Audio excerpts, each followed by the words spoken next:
Shiki was just an average delinquent who had been expelled from school, but when a mysterious stranger attacks him and kills his father, he learns that he has demon blood in his veins and decides to master his powers to get revenge. Long ago, a race of demons called Oni lived in Japan, destroying everything and killing humans as they pleased. No one could dare to stand up against them. But then a brave man named Momotaro emerged as humanity's savior. He attacked the base of the Oni, killing thousands of them. But that was just the beginning of a long war between Momotaro and the Oni that continues even in the modern age. Unaware of how this old fairy tale is linked with his destiny, a teenager named Shiki is cleaning his firearm collection while talking to a friend on the phone. He laughs about the fact that he recently got expelled from school because of a fight and says that he doesn't even mind it because he was sick of seeing the ugly face of his classmates each day. Just then, his adoptive dad Tsuyoshi arrives there and hits him on the head, demanding him to explain why he got expelled from the school. Shiki tells him to leave him alone and Tsuyoshi moves ahead to hit him one more time for being an ungrateful bastard. But Shiki dodges him this time. Tsuyoshi then asks Shiki what the hell is up with all these guns because they run a wine shop and not a gun shop. Shiki taunts him that the wine shop is barely running because everyone knows that he is losing customers. Tsuyoshi claps back, mocking him for acting so high and mighty after being expelled from school, and Shiki takes it personally. He says that he will never become a loser like Tsuyoshi, and he is really relieved that they are not related by blood. That hurts the old man's feelings, but then he heads downstairs because of a business call. Tsuyoshi leaves for a delivery, and Shiki sighs, wishing that some rich man had adopted him instead. He then tries to practice his aim, but an explosion outside the house startles him.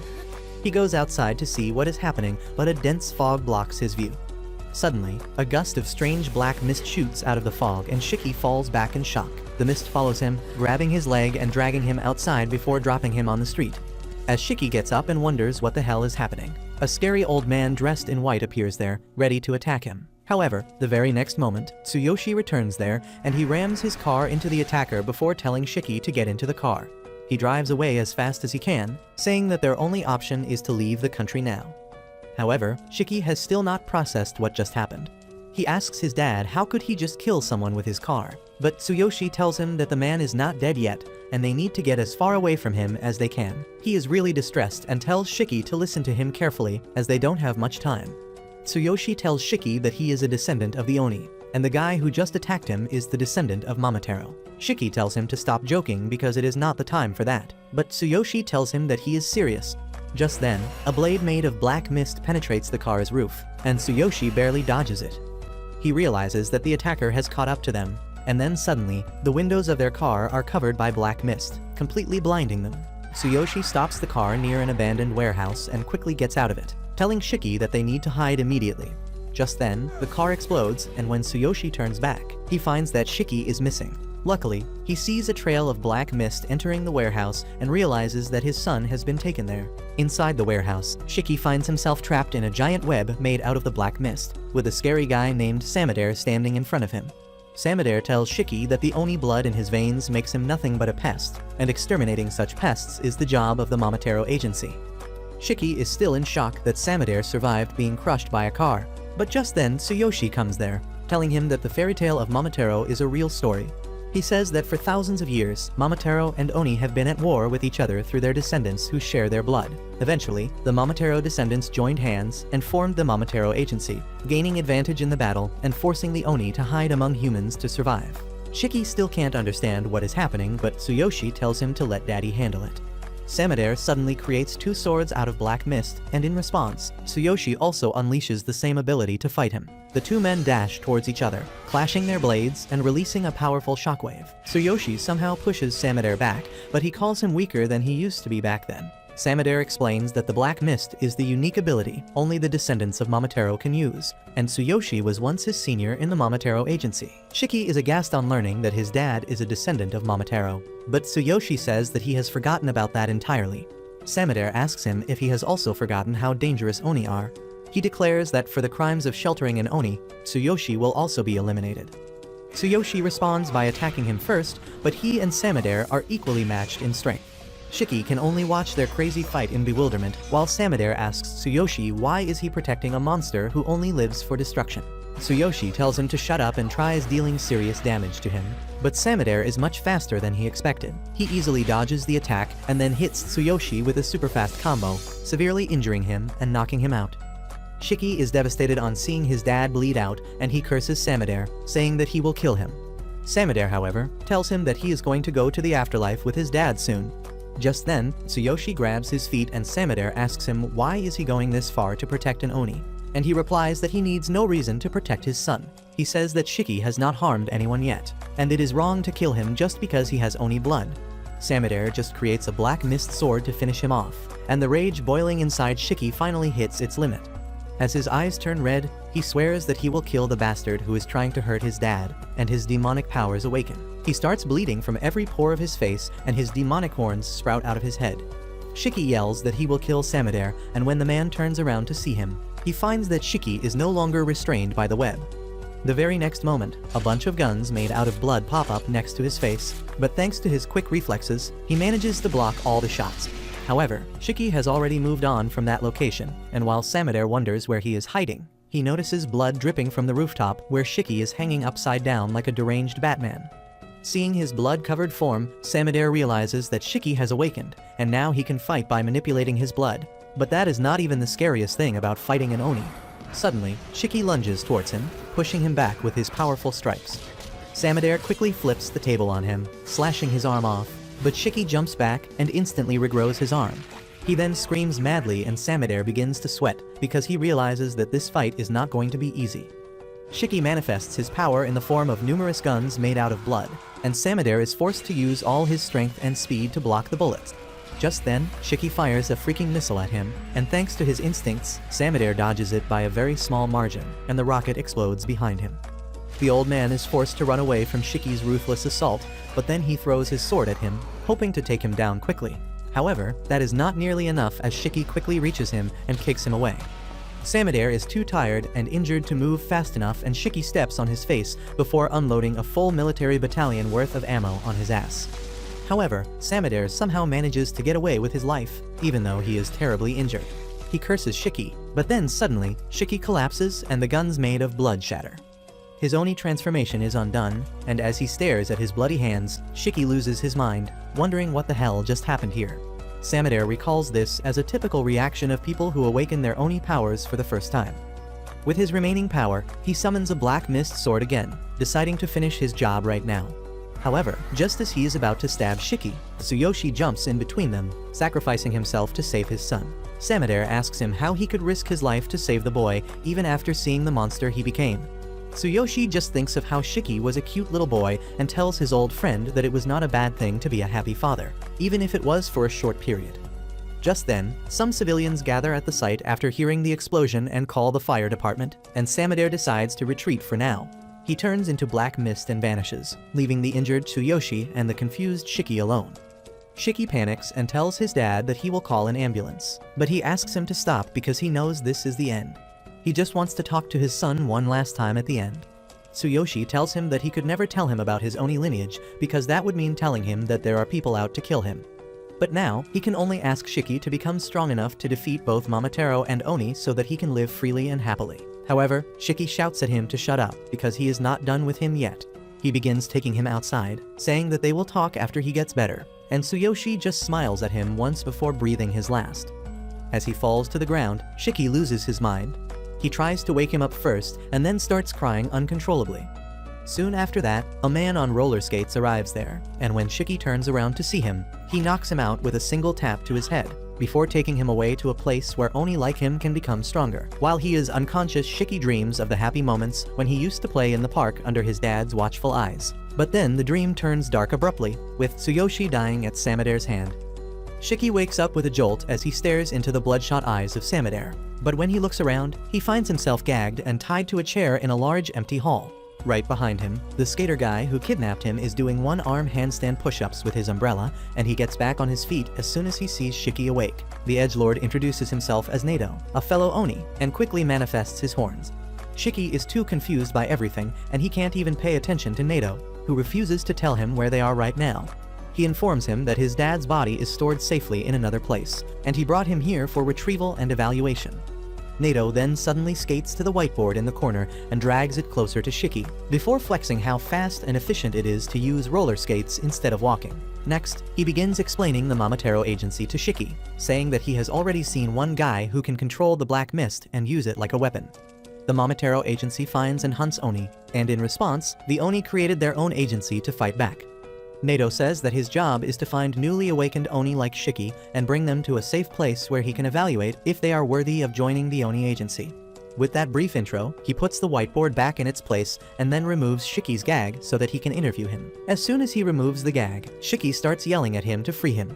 He also curses Nato, threatening to kill him if he has harmed his dad's body, and Nato immediately deducts a point from his score that is already 0. He calls Shiki a moron for not understanding what safely stored means because he mentioned it a couple minutes earlier. Shiki gets mad at him and says there is no way he can trust a shady edgelord like him, and Nato wasn't expecting anything else from him. He decides to deduct more points from Shiki's score the more he curses and demands to be set free, telling him to cooperate if he wants to pass the evaluation. Shiki doesn't give a shit about the evaluation, but he wants to be free quickly, so he tries holding his anger. However, he can't even do that properly and Nato tells him to stop giving him the creepy look. Shiki snaps on hearing this and Nato decides to evaluate him using a non-standard method because normal things don't seem to work with nutjobs. He takes off his tie and before Shiki can even realize what is going on, Nato uses the tie to strangle him with his full strength. Shiki panics as he loses his breath and Nato says that a creature's true nature is revealed when it is close to death, and that is what he wants to see. Shiki tries to resist with his full strength, but he can't get out of the chokehold even after bleeding from every hole on his face. He soon loses consciousness and Nato is disappointed in him, but the blood that Shiki just lost awakens as a result of its power. It turns into sharp spikes and attacks Nato, who dodges the attack without much difficulty. Suddenly, he finds a Gatling gun made of blood pointing at his head, and behind it, Shiki is in his berserker state. He opens fire at Nato, and then backs away after he is satisfied. But his attacks didn't even touch the edgelord who protected himself by coating his umbrella in his blood. He deducts 100 points from Shiki's score because he doesn't even know how to use his Oni blood, and then decides to show him how it is actually done, even though he won't remember anything once the berserker state ends. Shiki suddenly lunges towards him, but Nato is prepared for everything, and a few minutes later, Shiki regains his consciousness, lying defeated on the ground. He can't understand what just happened, but then he looks at his red hands and panics, realizing that he went out of control again. Nato calmly sits on top of him, saying that it is natural that his memory is a blank because when an Oni goes into berserk mode, they lose their mind. Around them, the hall is a total mess as a result of their fight and Shiki tells Nato to stop lecturing him when he is also using his blood as a weapon. Nato immediately makes his blood umbrella disappear, telling Shiki that he never went berserk because he can actually control his power. He then declares that there is nothing to be said anymore because Shiki is disqualified from joining the Oni agency. Shiki still has no idea what the hell is happening, but if there is one thing he knows for sure, it is that Nato is ridiculously strong. He decides to swallow his pride and begs Nato to take him as his underling because he wants to get stronger and avenge his dad. Nato immediately refuses his request, telling Shiki that someone like him who doesn't use his brain while fighting is always the first person to die in a real battle. He calls him a useless disgrace who can neither control his brain nor his power, and Shiki uses every ounce of his strength to hold back his rage.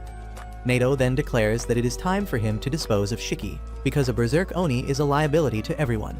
He uses his special ring to cut his thumb, letting a stream of blood trickle out. He turns the blood into an umbrella, and Shiki suddenly gets an idea about how to make him change his mind. He runs away from Nato's range, and then dashes towards him while dragging his fist on the ground till it bleeds. Nato quickly turns his umbrella into a spiky shield that will protect him from any melee attack, and then calculates the possible moves Shiki can use.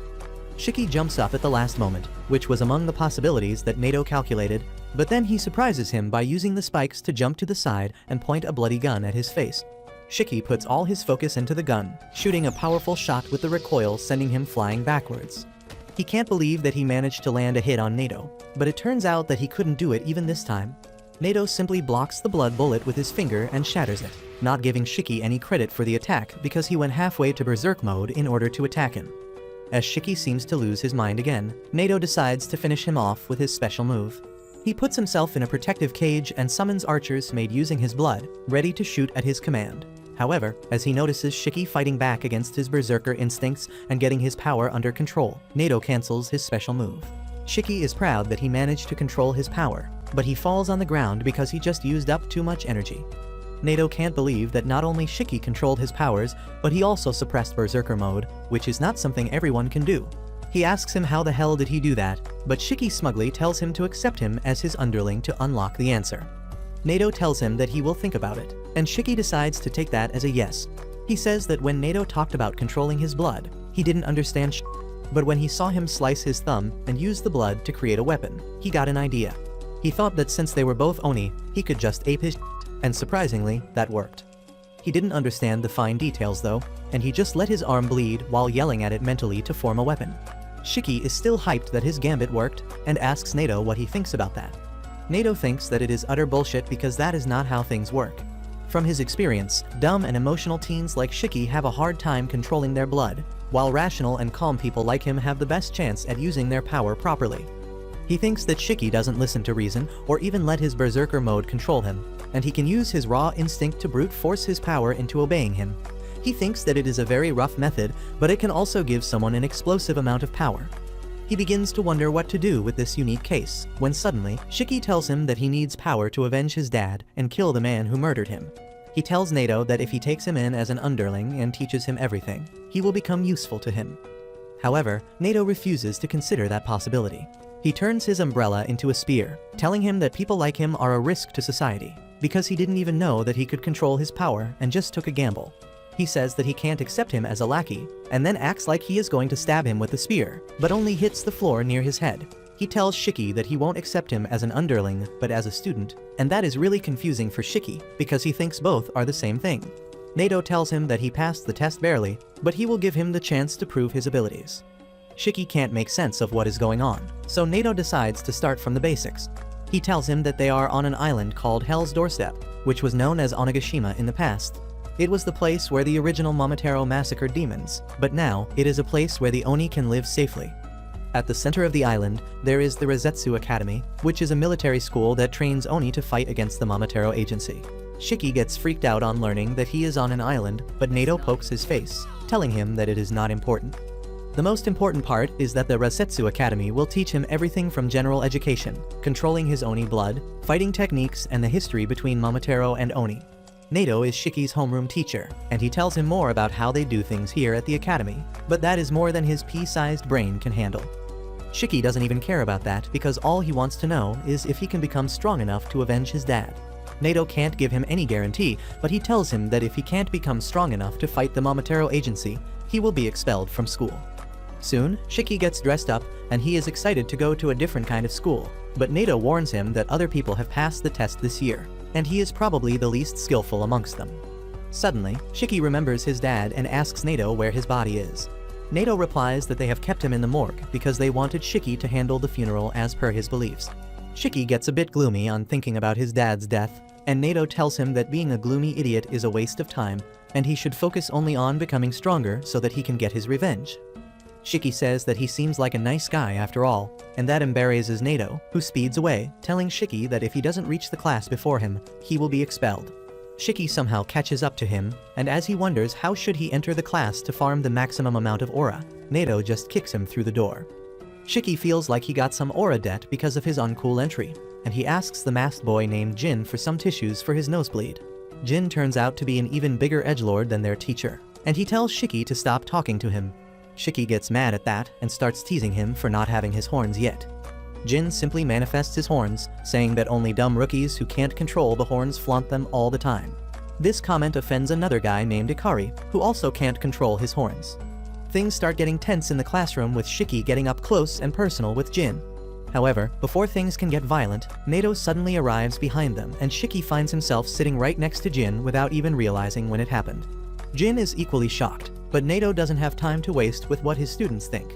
He says that for their first lesson, they are going to play a game of tag. He takes all the students to the forest, telling them that they have 1 hour to get back to the school while avoiding being caught by him. Nato then declares that anyone who doesn't make it back to school in the time limit will be expelled, and he doesn't care about Shiki's objection. He then tells the students that they are free to use their powers, and he will only use his in case someone goes berserk. Jin confidently says that he might get killed if he doesn't use his powers, and Nato has no issue with that. Instead, he says that if someone kills him, they will graduate instantly, and then they can join any squad that they wish to fight the Momotaro agency. He then says that the school is there to prepare them for real-life challenges, and he is going to test them at each step.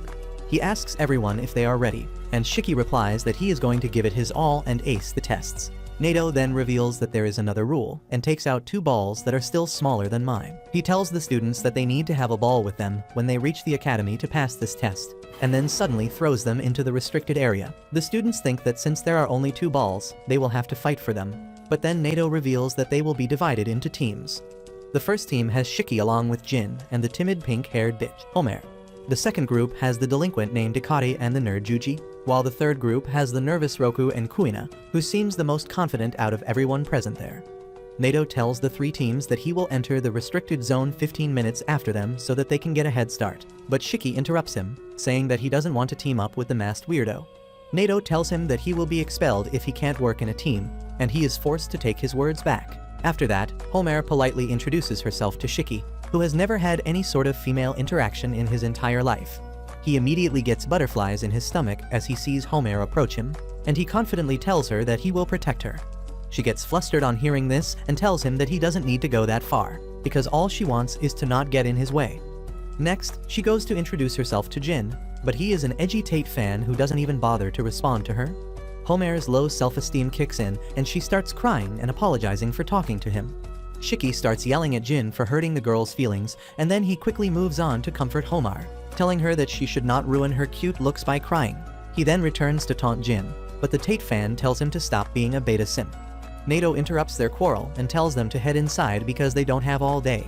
Jin and Shiki immediately run towards the restricted forest, and after a while of staring around cluelessly, Homer also follows them. Inside, Jin starts jumping through the trees like a ninja from Naruto, thinking about how killing Nato will earn him his graduation and the right to join whichever squad he wants. He wants to take this chance to get on the front lines and face his greatest enemy again. But then suddenly, Shiki tries attacking him from behind, snapping him out of his internal monologue. Jin asks him what the hell is wrong with him, and Shiki replies that he is going to prove that he is stronger than him. Jin is all in for a fight as well, and he removes his mask to reveal some terrible scars around his mouth. Shiki is creeped out, but he says that only weaklings show off their old scars, but Jin doesn't fall for his taunts.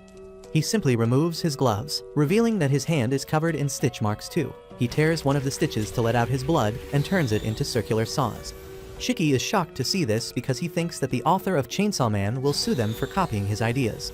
Jin tells him to stop wasting his time and run away if he is scared, but Shiki replies that if he runs away now, he won't be able to avenge his father's death. Jin is taken aback on hearing that, but then he suddenly grows menacing as he tells Shiki that they will never be able to understand each other. Shiki tells him that he doesn't want to understand him in the first place, and bites his thumb to release his blood. However, he fails to turn it into a gun this time and panics, wondering what exactly he should do to make it work. He decides to fight back using a stick because that's the only option he has, but he soon realizes that he is no match for Jin, who can cut trees with just one strike of his chainsaw arms. Meanwhile, Homer is trying to find the 2 boys when suddenly, she hears the loud thud from trees falling on the ground. She suddenly panics and her inferiority complex kicks in, thinking that she is not fit to be in a place like this. However, she cheers up a bit on thinking that Shiki called her cute, and she decides to look for him, not realizing that she was just a few feet away from one of the balls. At the same time, Shiki is trying to fight against Jin with his bare fists. Jin doesn't even use his chainsaw powers against him, and he is still able to whoop his ass with ease. Shiki keeps wondering how can he control his powers so easily, but then he realizes that Jin's ability is different from his or Nato's. He loses his focus while thinking about the true nature of their abilities, and Jin is able to knock him down with a single punch. Shiki feels frustrated because of this, and Jin decides to let the loser cry in peace. However, just as he starts walking around, Shiki gets back up on his feet, telling him that the fight isn't over. The pissed Jin just sends a chainsaw towards him, and at the exact moment, Homer arrives there. Thanks to her negative survival instincts, she doesn't even notice she is walking right in the line of fire. Shiki panics on seeing this, and luckily, he manages to get her to safety, even though he gets slightly wounded in doing that. He quickly gets up from top of Homer and tells Jin to apologize to her, but Jin replies that it would have been her fault if she died from his weak attack. Shiki is pissed at this, but then suddenly, he hears Homer chanting she is sorry like a prayer. He tells her that it is not her fault, but Homer is in a trance and she suddenly starts bleeding out from her nose. The blood slowly takes the form of a giant human, and both Jin and Shiki freak out, wondering what in the name of Attack on Titan is this. Homer tells them both to run away because her female titan is going to kill them. Just as she says this, the female titan hits the ground with her full strength, and Shiki barely avoids getting hit by her attack. Jin, on the other hand, jumps right towards the female titan to fight back, but his chainsaws can't do much damage to her giant body. Shiki asks Homer if she can't stop that thing, and she apologizes because she can't do anything. She suddenly collapses after losing too much blood, and Shiki decides to get her away from the female titan to help her. However, he is shocked to see the titan protecting her, and even Jin wonders if Homer's blood has a will of its own. Suddenly, the female titan starts spitting blood violently, and while Jin hides behind a rock, Shiki takes the full force of the attack head-on.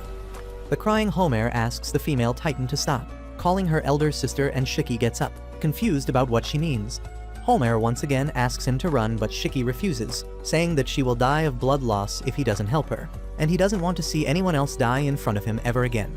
Suddenly, the female titan lets out a powerful roar whose shockwave reaches even the rest of the students outside the forest.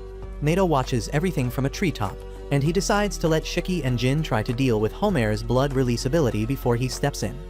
Back at the location of the battle, Shiki tries injuring himself to draw blood and use it as a weapon, but that doesn't happen. The female titan attacks him and he dodges, but then the female titan scoops up some rocks from the ground and hurls them at him. He takes a hit and gets flung away, but the thing that hurts him most is how pathetically weak he is right now. He has never lost a fight before, but now he is just a useless brat. He starts crying because of frustration, but then Jin comes out to join the fight and tells him to go home if he is going to cry like a Shiki gets mad at him and tells him that he was just sweating from his eyes, but Jin doesn't have time for that.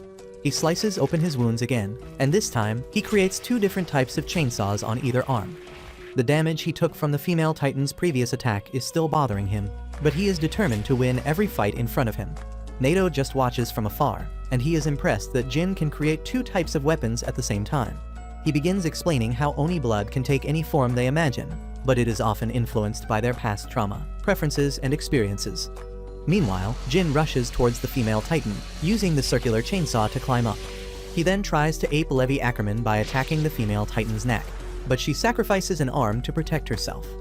While he fights the female titan, Shiki screams at his hand to make something.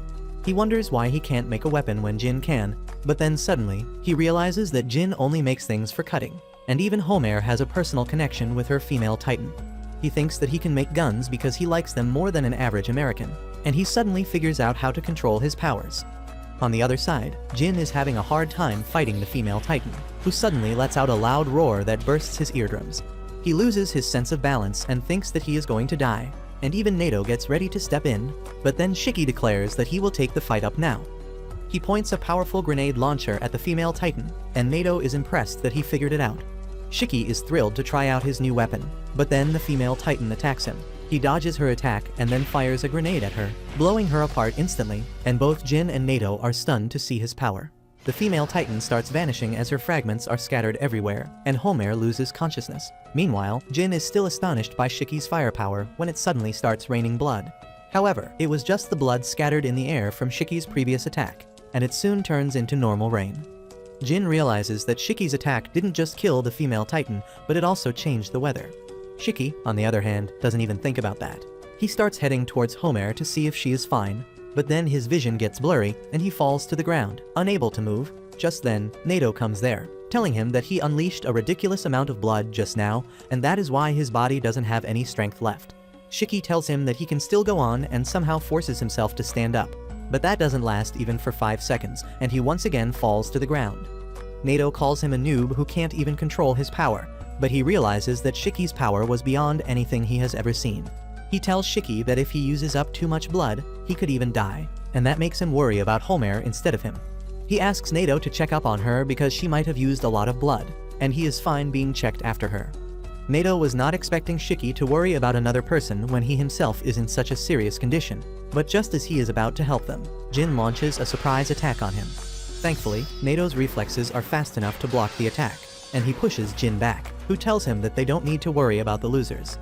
Nato asks him what happens if Homer dies because she can't get emergency treatment, and Jin replies that it doesn't concern him.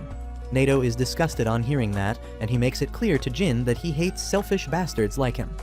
Jin doesn't care about that either, and he just asks Nato to confirm that he can graduate if he kills him. Nato promises that he is speaking the truth, and that is enough for Jin to dash straight at him. Nato blocks his blood chainsaw using his umbrella that is made from the same material as the Hulk's pants because that thing is indestructible. He then presses a button to release a smoke screen, and Jin thinks that he is trying to take him down with a surprise attack. He is confident that he can kill Nato the moment he steps into his range, but the next moment, he gets hit by some swift bullets.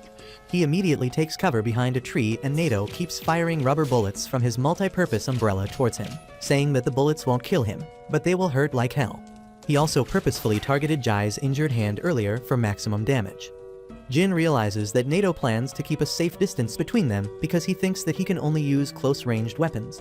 However, he has a few secret tricks for times like these, and he immediately leaves the tree's cover, dodging Nato's bullets before sending some flying blades towards him. Nato dodges them easily, but he is surprised that Jin has a counter for enemies that can fight outside his range. Jin keeps attacking him and then appears behind him mid-air, thinking that he won't be able to defend now. However, Nato just throws a bomb at him, and Jin panics. Luckily, it turns out to be another harmless smoke bomb, and Jin thinks that Nato is going to shoot him from a distance again.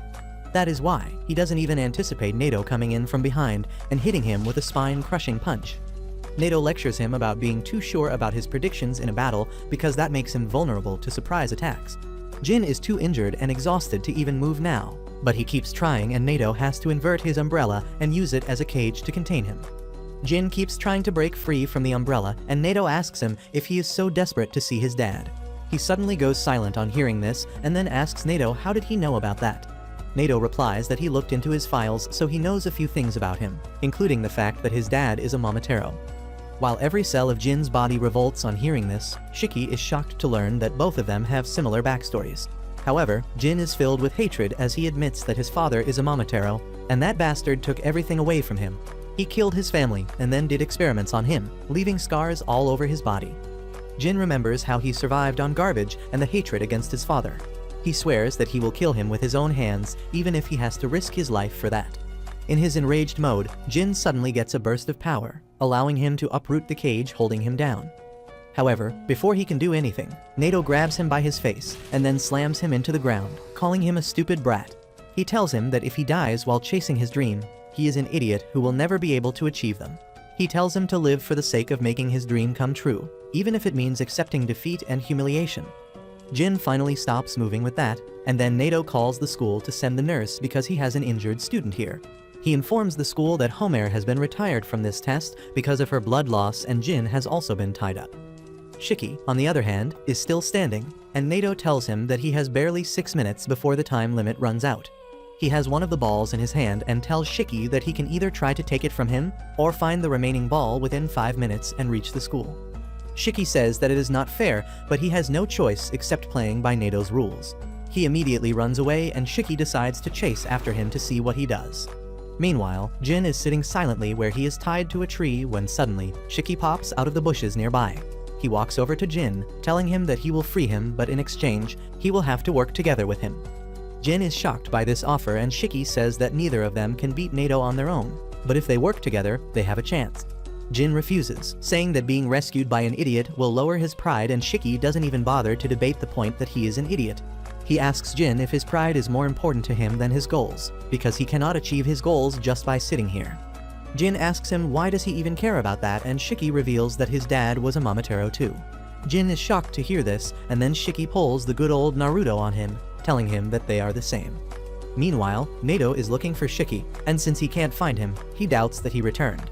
Just then, he sees Shiki running away while cursing Jin, and decides to corner him immediately. Shiki stops as soon as Nato jumps in, telling him that he is running out of time while flexing his ball. Shiki starts cursing Jin in his mind, not because he is not helping him, but because despite being rescued, he wanted to be the one in charge. Just then, Jin jumps at Nato from above, aiming for the ball, but he easily dodges him. However, that was just a feint, and Jin's real move is to throw a stone tied to a rope at Nato. The rope loops around him, quickly restraining him, and then Shiki catches the other end. He and Jin start pulling Nato with all their might, but he digs his heels into the ground, pretty sure that they don't have enough stamina to win against him. Suddenly, Jin shoots a blood blade at Nato, forcing him to dodge, and he loses his balance in an attempt to do that. That is enough for Shiki, who rushes towards him and hits the ball out of his hands. The ball lands near Jin and Nato is pretty sure that if he tries to take it to the school, Shiki will try to steal it from him. He plans to take it from them while they fight, but to his surprise, Shiki tells Jin to take the ball and run. Jin does exactly that and Shiki keeps cheering on him excitedly. He tells Nato that they got the ball from him, but then Nato reminds him that only the person who takes the ball to the school passes, and at this rate, that will be just Jin. Shiki is stunned on realizing that, and Nato realizes that he is a complete moron who doesn't think about the benefits and losses before taking any action. He does indeed regret his decisions quickly and yells at Jin to come back, but he is too far away to listen to him now. Jin is sure that he can make it back to the school in time at this rate, but then he remembers how this would not be possible without Shiki's help, and suddenly, he can't just abandon him. He turns around and runs towards Shiki, who is dumbfounded and asks him if he is as directionally challenged as Zoro. Jin tells him to shut up because the only reason he is doing this is because he doesn't want to owe his success to an idiot. He would rather fail and achieve his goal on his own, and that is why he asks Shiki to take the ball and head to the academy. However, just as they are about to make contact, a small pink creature comes running there at great speed and stops right in between them. Nato immediately pauses the test, telling them that they shouldn't fight when Muku, their high-speed courier delivery pet, is here with them. He knows that Muku is dispatched only when there is an emergency, and he activates the radio on its back to receive a request for backup from the Kyoto branch that is under attack by the Momotaro agency. Outside the test zone, the rest of the students are patiently waiting for their turn, thinking that Shiki and others failed because it is already past the time limit. However, Nato returns along with Shiki and Jin just then, telling the other students that the Kyoto branch is in serious danger, and it is requesting backup, so they are heading there instead of conducting the test. They immediately get on a boat and head towards the Kyoto branch, and the students have mixed opinions about being on actual battlefields so quick. However, Nato tells them that they won't be fighting, and he only needs them to support the actual fighters. Soon, they reach Kyoto and Nato leads them to the area around a famous temple, saying that the Oni agency base is located right underneath it. He takes the students to an ordinary-looking restaurant, where a creepy old woman welcomes them. Once they reach the living room, the old woman reveals a secret underground staircase that will lead them to their destination. Meanwhile, at another location, Tsubakiri, a captain of the Momotaro agency, has just finished hunting down a unit of Oni. He calls them a bunch of maggots pretending to be soldiers, and his vice captain Yomogi tells him that he went overboard again. She complains about all the mess he made because it is going to be a pain to clear it, and Tsubakiri replies that he just gets too annoyed when he sees maggots. He wishes that they got to face a female Oni instead because they are resilient and can tolerate more pain than males, which makes them a good choice for his experiments. Yomogi tells him that his experiments are disgusting, and she hates them, especially the thing that is walking towards them. Tsubakiri tells her not to be cold to his favorite creation, which is a blend of a dog, a monkey, and a pheasant. He has named it Ugly, and that is the only thing Yomogi can agree with him on. Tsubakiri says that Ugly is his important research specimen as well as a loyal member of their anti-Oni biological weapons. Mommy Yomogi says that their job is to kill dangerous Oni and save civilians, and he should contribute more to that rather than wasting his time on creepy research. Tsubakiri tells her that Oni blood is a truly fascinating thing, and he is doing his best to help in his own way. He claims that if they can learn how to control Oni blood on their own, it will surely help the Momotaro agency tremendously, and even better, if they can turn the healing factor of the Oni blood into a medicine, they could become richer than Elan, Jeff, and Zuck combined. Yomogi reminds him that even the Momotaros have similar abilities, and Tsubakiri says that it isn't wise to experiment on people. However, the Oni are maggots in his eyes, and he says that they should experiment on them because simply killing them is a waste. A terrified Oni kid hears all of this while hiding behind the corner, and he tries his best to remain quiet. As soon as he hears the footsteps of the two Momotaro agents head away from him, he takes a sigh of relief, and that turns out to be his fatal mistake because Tsubakiri hears him and immediately comes over to his location. The child freaks out and Tsubakiri decides to take him to the lab.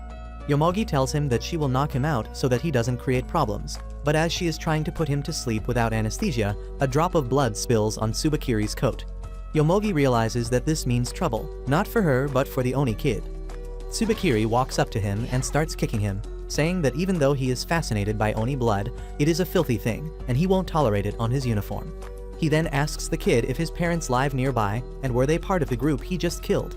On getting no answer, he lifts up the corpses of the Oni nearby to show them to the kid, asking if his parents are here. The kid is too terrified to even speak, and Tsubakiri decides to crush him with the corpses. Yomogi is creeped out by this because out of all the Momotaro abilities she has seen, Tsubakiri's is the most diabolical. The black mist that comes out of their bodies is actually a special bacteria that lives in their blood, and they can use it to create weapons. Tsubakiri, however, can use the bacteria to control corpses, and she still can't get used to it. Soon, Tsubakiri finishes killing the boy, and he tells Ugly to eat the giant oni dumpling while they go ahead and find more maggots to kill. On the other hand, Shin and other students are walking through a wide tunnel, and Nato tells them that some shops in this area have access to this tunnel that leads to their base. They soon reach the gate that leads them to the space right below the Uryuta temple, which is fashioned like a traditional Japanese house. The students can't believe their eyes as Nato tells them that this is the headquarters of the Kyoto division of the Oni agency. Just then, a doctor comes out of a room, complaining about all the work he has to do, but his attitude suddenly changes when he sees Nato. The doctor greets him cheerfully and then starts fixing his hair as he notices the blonde baddie. She turns him down immediately, but that doesn't let the simp's heart get broken because he is actually used to rejections. Shin asks who this clown is and Nato introduces him as Kyoya, the commander of the support unit at the Kyoto base. Kyoya adds that he and Nato were classmates back in the academy, but Nato doesn't have time for his idle chatter. He decides to head to the front lines immediately, and Shin asks him to take him along as well. Other students also want to go with him rather than dealing with a weirdo like Kyoya, but Nato isn't going to listen to them. He tells Kyoya to use these brats as he pleases before he leaves, and just then, the nurse tells Kyoya to get back in and do his work. She notices the students from the academy as well and tells them to get changed immediately because they need all the help they can get. They get dressed as assistant nurses quickly and then go to the makeshift hospital, where dozens of injured Oni are crying out in pain. One of them has been brought in just now, and he has lost both his legs along with some other life-threatening injuries. Shiki is horrified to see his condition, and the nurse also says that he has at most 3 minutes left to live at this rate. Kyoya just smiles at him and says that they won't let him die, and Shiki snaps at him, asking him not to make such careless and fake promises. Kyoya appreciates his honesty and kindness, but tells him that he is kind of a big deal here, and he decides to show the kids how real support work is done. In another location, Tsubakiri and Yomogi have just finished dealing with the captain and vice captain of another group. The remaining Oni are terrified of them now, and Tsubakiri is disappointed that he will have to deal with another bunch of nobodies when he was expecting someone strong. Well, his wishes are granted immediately as Nato comes there and quickly activates his ability.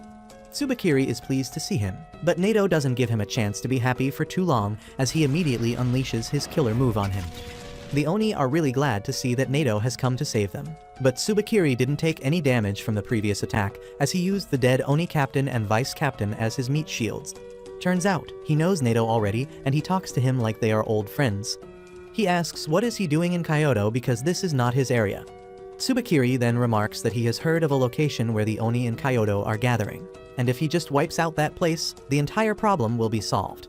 Nato keeps up his poker face as he says that he doesn't know anything about it, and Tsubakiri replies that he will give up if even Nato claims that the place is not real. He then says that he will go for sightseeing around the big temple instead, and Nato panics inside because he knows that Tsubakiri has really sharp instincts. He decides to stop him right here, and gets ready to fight seriously. Back in the headquarters, Kyoya inserts multiple blood pipes into his body and Shiki asks if they shouldn't be giving that blood to the injured instead. The nurse tells him to shut up and watch as Kyoya heads over to the most severely injured man. He asks him if he wants his hands or feet to regrow because he can't afford both right now. The man summons every bit of his strength to say that he wants his arms so that he can hug his children again. Kyoya promises that he will be able to do that, but this process is going to hurt like hell. He then slices his wrist open to pour his blood into the injured man's mouth, claiming that it boosts the healing ability of a normal Oni by many times. As soon as his blood starts showing effect, the man starts screaming in pain, and the nurse tells the students to hold him down. Shiki and others immediately follow her orders, and in the meantime, she tells the others to get more blood from the next room. Soon after that, something starts poking through the man's bandaged arms, and Shiki creeps out as he sees something that vaguely resembles human fingers. Other students get back too, and then suddenly, the injured man regenerates his arms, and even the severe burn wounds on his chest heal completely. Shiki immediately heads over to Kyoya, asking if they can regenerate his legs too, and he affirms but adds that they need to do it over time and using small doses of his blood. Since he has already consumed too much blood, the injured guy may develop antibodies if he drinks any more of it. Kyoya then heads over to the patient, telling him that he will be retired from the combat unit now, but he can join the support unit to help others out. He says that with a pair of prosthetics, he will be playing with his kids in no time, and the man is moved to tears on hearing that. Kyoya then turns to the students, telling them that they could be in the place of this guy in the future. He understands the glory chasing and aura farming that can only be done on the front lines, but he reminds them that people on the front lines can fight bravely only because there is someone to cover their back, and that is the support unit. Shiki and a few others are really impressed by him now, and they tell him that they are ready to help him in any way they can. Kyoya tells Shiki that he needs his help with another matter, and takes him to a depressed girl named Mei who was brought in yesterday after the Momotaro agency attacked her. Her parents are still missing, and Kyoya wants to use Shiki's kindness to make the girl feel better. Shiki takes up the job and tries talking to the girl, who gradually opens up to him. He asks her about school, and she tells him that she never went to school. As Shiki is wondering if the girl is a troublemaker like him, the support unit brings in some dead bodies from the battlefield and Mei's parents are among them. She starts bawling like crazy as she sees them, and Kyoya says that he can't get used to such painful scenes even after all this time. However, there is a deeper and more sinister plan behind the corpses than anyone realizes. Tsubakiri tells Nato that he laced some Oni corpses with his bacteria, fully aware that the support unit will take them to their base to give them a proper funeral, and then he can control the corpses from a distance and destroy the base. Nato is shocked to hear this, and Tsubakiri decides to try if his plan succeeded. He awakens the corpse of Mei's dad while Shiki and Kyoya are distracted, and she is overjoyed, thinking that he is still alive. However, he starts strangling her under Tsubakiri's command, but Shiki and Kyoya are quick to notice it. Kyoya realizes that this is Tsubakiri's ability, and he immediately tells Shiki to cover Mei's eyes. He obeys the order, and then Kyoya pierces the man's brain with 2 sharp knives, rendering him immobile. Mei starts crying once Shiki lets her see what happened to her dad, and then Kyoya realizes that there might be more puppet zombies here just like this one. However, he realizes it too late because the zombie puppets have started moving, and Mei's mom suddenly gets up and attacks Shiki before he even realizes it. She starts strangling him, and Kyoya decides to neutralize her quickly. But before he can get the scalpels out, more zombies attack from behind, restraining him. Shiki can't do anything either, and his brain's oxygen supply slowly gets cut off, causing him to pass out. The same thing happens all over the headquarters, and the zombies start attacking the supporters carrying them first. The supporters are not even trained to fight, and because of the suddenness of the attack, they are easy targets for the zombies to subdue. At the same time, the zombies break into the room where all the serious patients are receiving treatment. They attack the patients and the nursing staff, and no one has any idea about how to solve the problem. Back in the other room, Shiki is somehow holding on to his consciousness as Mei cries and begs her mom to leave him. Shiki tells the girl to get away from the zombie because it is not her mother, but Mei doesn't even listen to him. Kyoya tries to help him, but the zombies knock him down. Seeing that no one is coming to help him, Shiki pulls out a Glock from his ass. Turns out that Nato had given him the gun on the boat, telling him that he was not skilled enough to control his blood yet, so if there is a need to fight, he should use a weapon he is familiar with. He also told him that the gun had Shiki's blood bullets instead of normal ammo, and that it would hit much harder. If there is a time to use the gun, it is now, and Shiki first pulls Mei close so that she doesn't have to see the bloodshed that comes next. He then points it at the zombie woman's head and pulls the trigger, putting an end to her. Shiki then catches his breath, while Kyoya is still bottoming for 3 zombies at once. Thankfully, Shiki recovers quickly and shoots a hole in each zombie's head, before helping Kyoya get up. Kyoya complains that the support unit is not ready for such situations, and he puts Shiki in charge of cleaning this mess while he evacuates the patients. In the main hall, the rest of the students are fighting with the zombies using just their fists because they are not sure about the situation yet. They wonder how to put the zombies down for good because they get back up no matter how severely they are injured. And just then, Shiki and Kyoya arrive there. Shiki tells everyone to aim for the brains, because that is the only way to stop the zombies. He immediately starts hitting headshots in all directions, and Jin is the first to follow his lead. Jin slices open his stitches and does some surgery on the zombies in front of him, and the others also gradually realize what they need to do.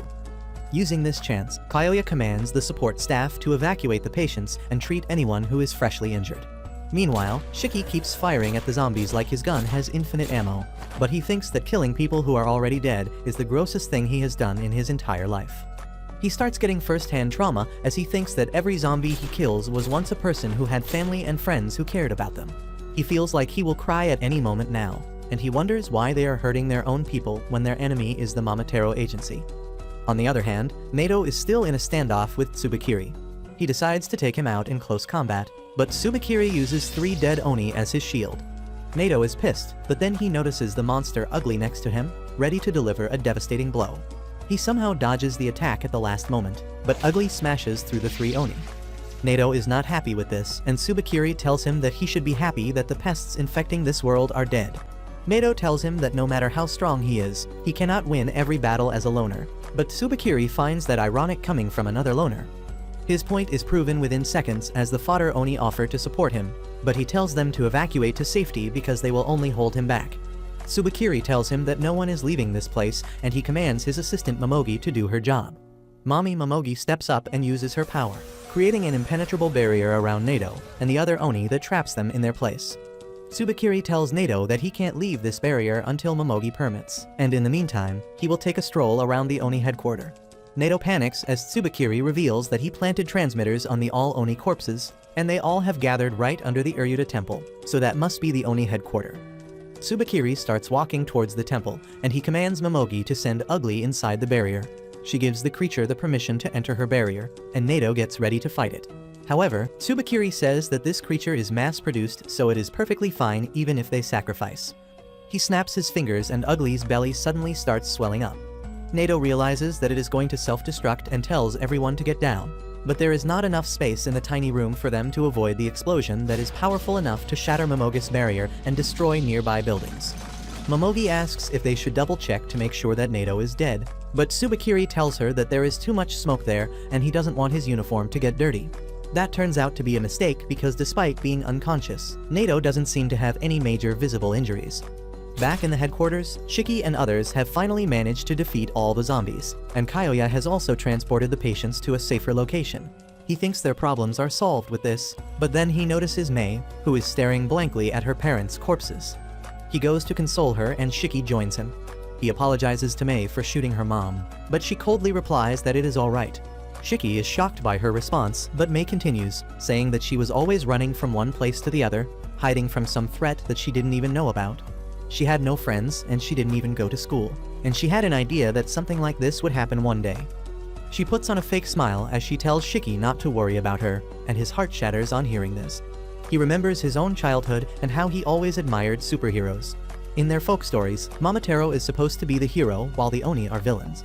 He asks if this is how the heroes of the fairy tales work. He suddenly hugs Mei, declaring that he will become a villain and crush all the heroes. He promises Mei that he will create a world where she can smile again, and she doesn't know how to respond to that. Soon after that, Kyoya takes Jin with him for support as he explains his plans to cremate the bodies of the dead Oni, but Jin is not interested in his yapping. On the other hand, the rest of the students are dragging the bodies to carry them to the funeral house, but the stuck-up nerd named Juji seems to have other things in mind. Hikari tells him to stop slacking around and help him, and Juji says that he has a theory. Since they were attacked here, he believes that the headquarters are not as safe as they thought, and they can be attacked again. Juji's ability is more suited for scouting, so he decides to keep watch. He immediately cuts open his thumb and lets his blood fall on the ground, creating a radar that can sense any living being within a 5-kilometer radius, and he can even confirm if they are Momotaro. Hikari is seriously impressed by his ability, when suddenly, Juji spots some hostile people approaching their base. Those signals come from Tsubakiri and Momogi, who have reached the shop that served as the secret passage to the Oni headquarters. The old woman there is already dead, and Momogi has found the entrance to the tunnel as well. While she inspects it, Tsubakiri calls the Momotaro agency, asking them to send several mass-produced uglies to his location, as well as a special-purpose ugly that he made himself. He also asks for information on a certain high-risk Oni whose name he forgot, and then gets ready to go inside. Momogi tells him that the area seems to be really huge, and there might be a lot of Oni there, so they need to be careful. She suggests tossing in some poison gas to make their work easy, but just then Tsubakiri gets the file of the high-risk Oni that is none other than Shiki. He tells Momogi that they can't use poison now, because he wants Shiki alive. She is surprised to hear this, and Tsubakiri says that Shiki is really special for an Oni, and he cannot miss the chance to experiment on him. On the other hand, Kyoya shows Jin the crematorium where they burn all their dead friends. Jin is a bit taken aback to see it, and Kyoya says that once a war with the Momotaro agency begins, a lot of people end up dead. He warns Jin about the dangers of the line he is stepping out into, but tells him that he doesn't have to worry too much because he can heal from almost anything. After that, he suddenly gets too friendly with Jin and asks if he has a girlfriend.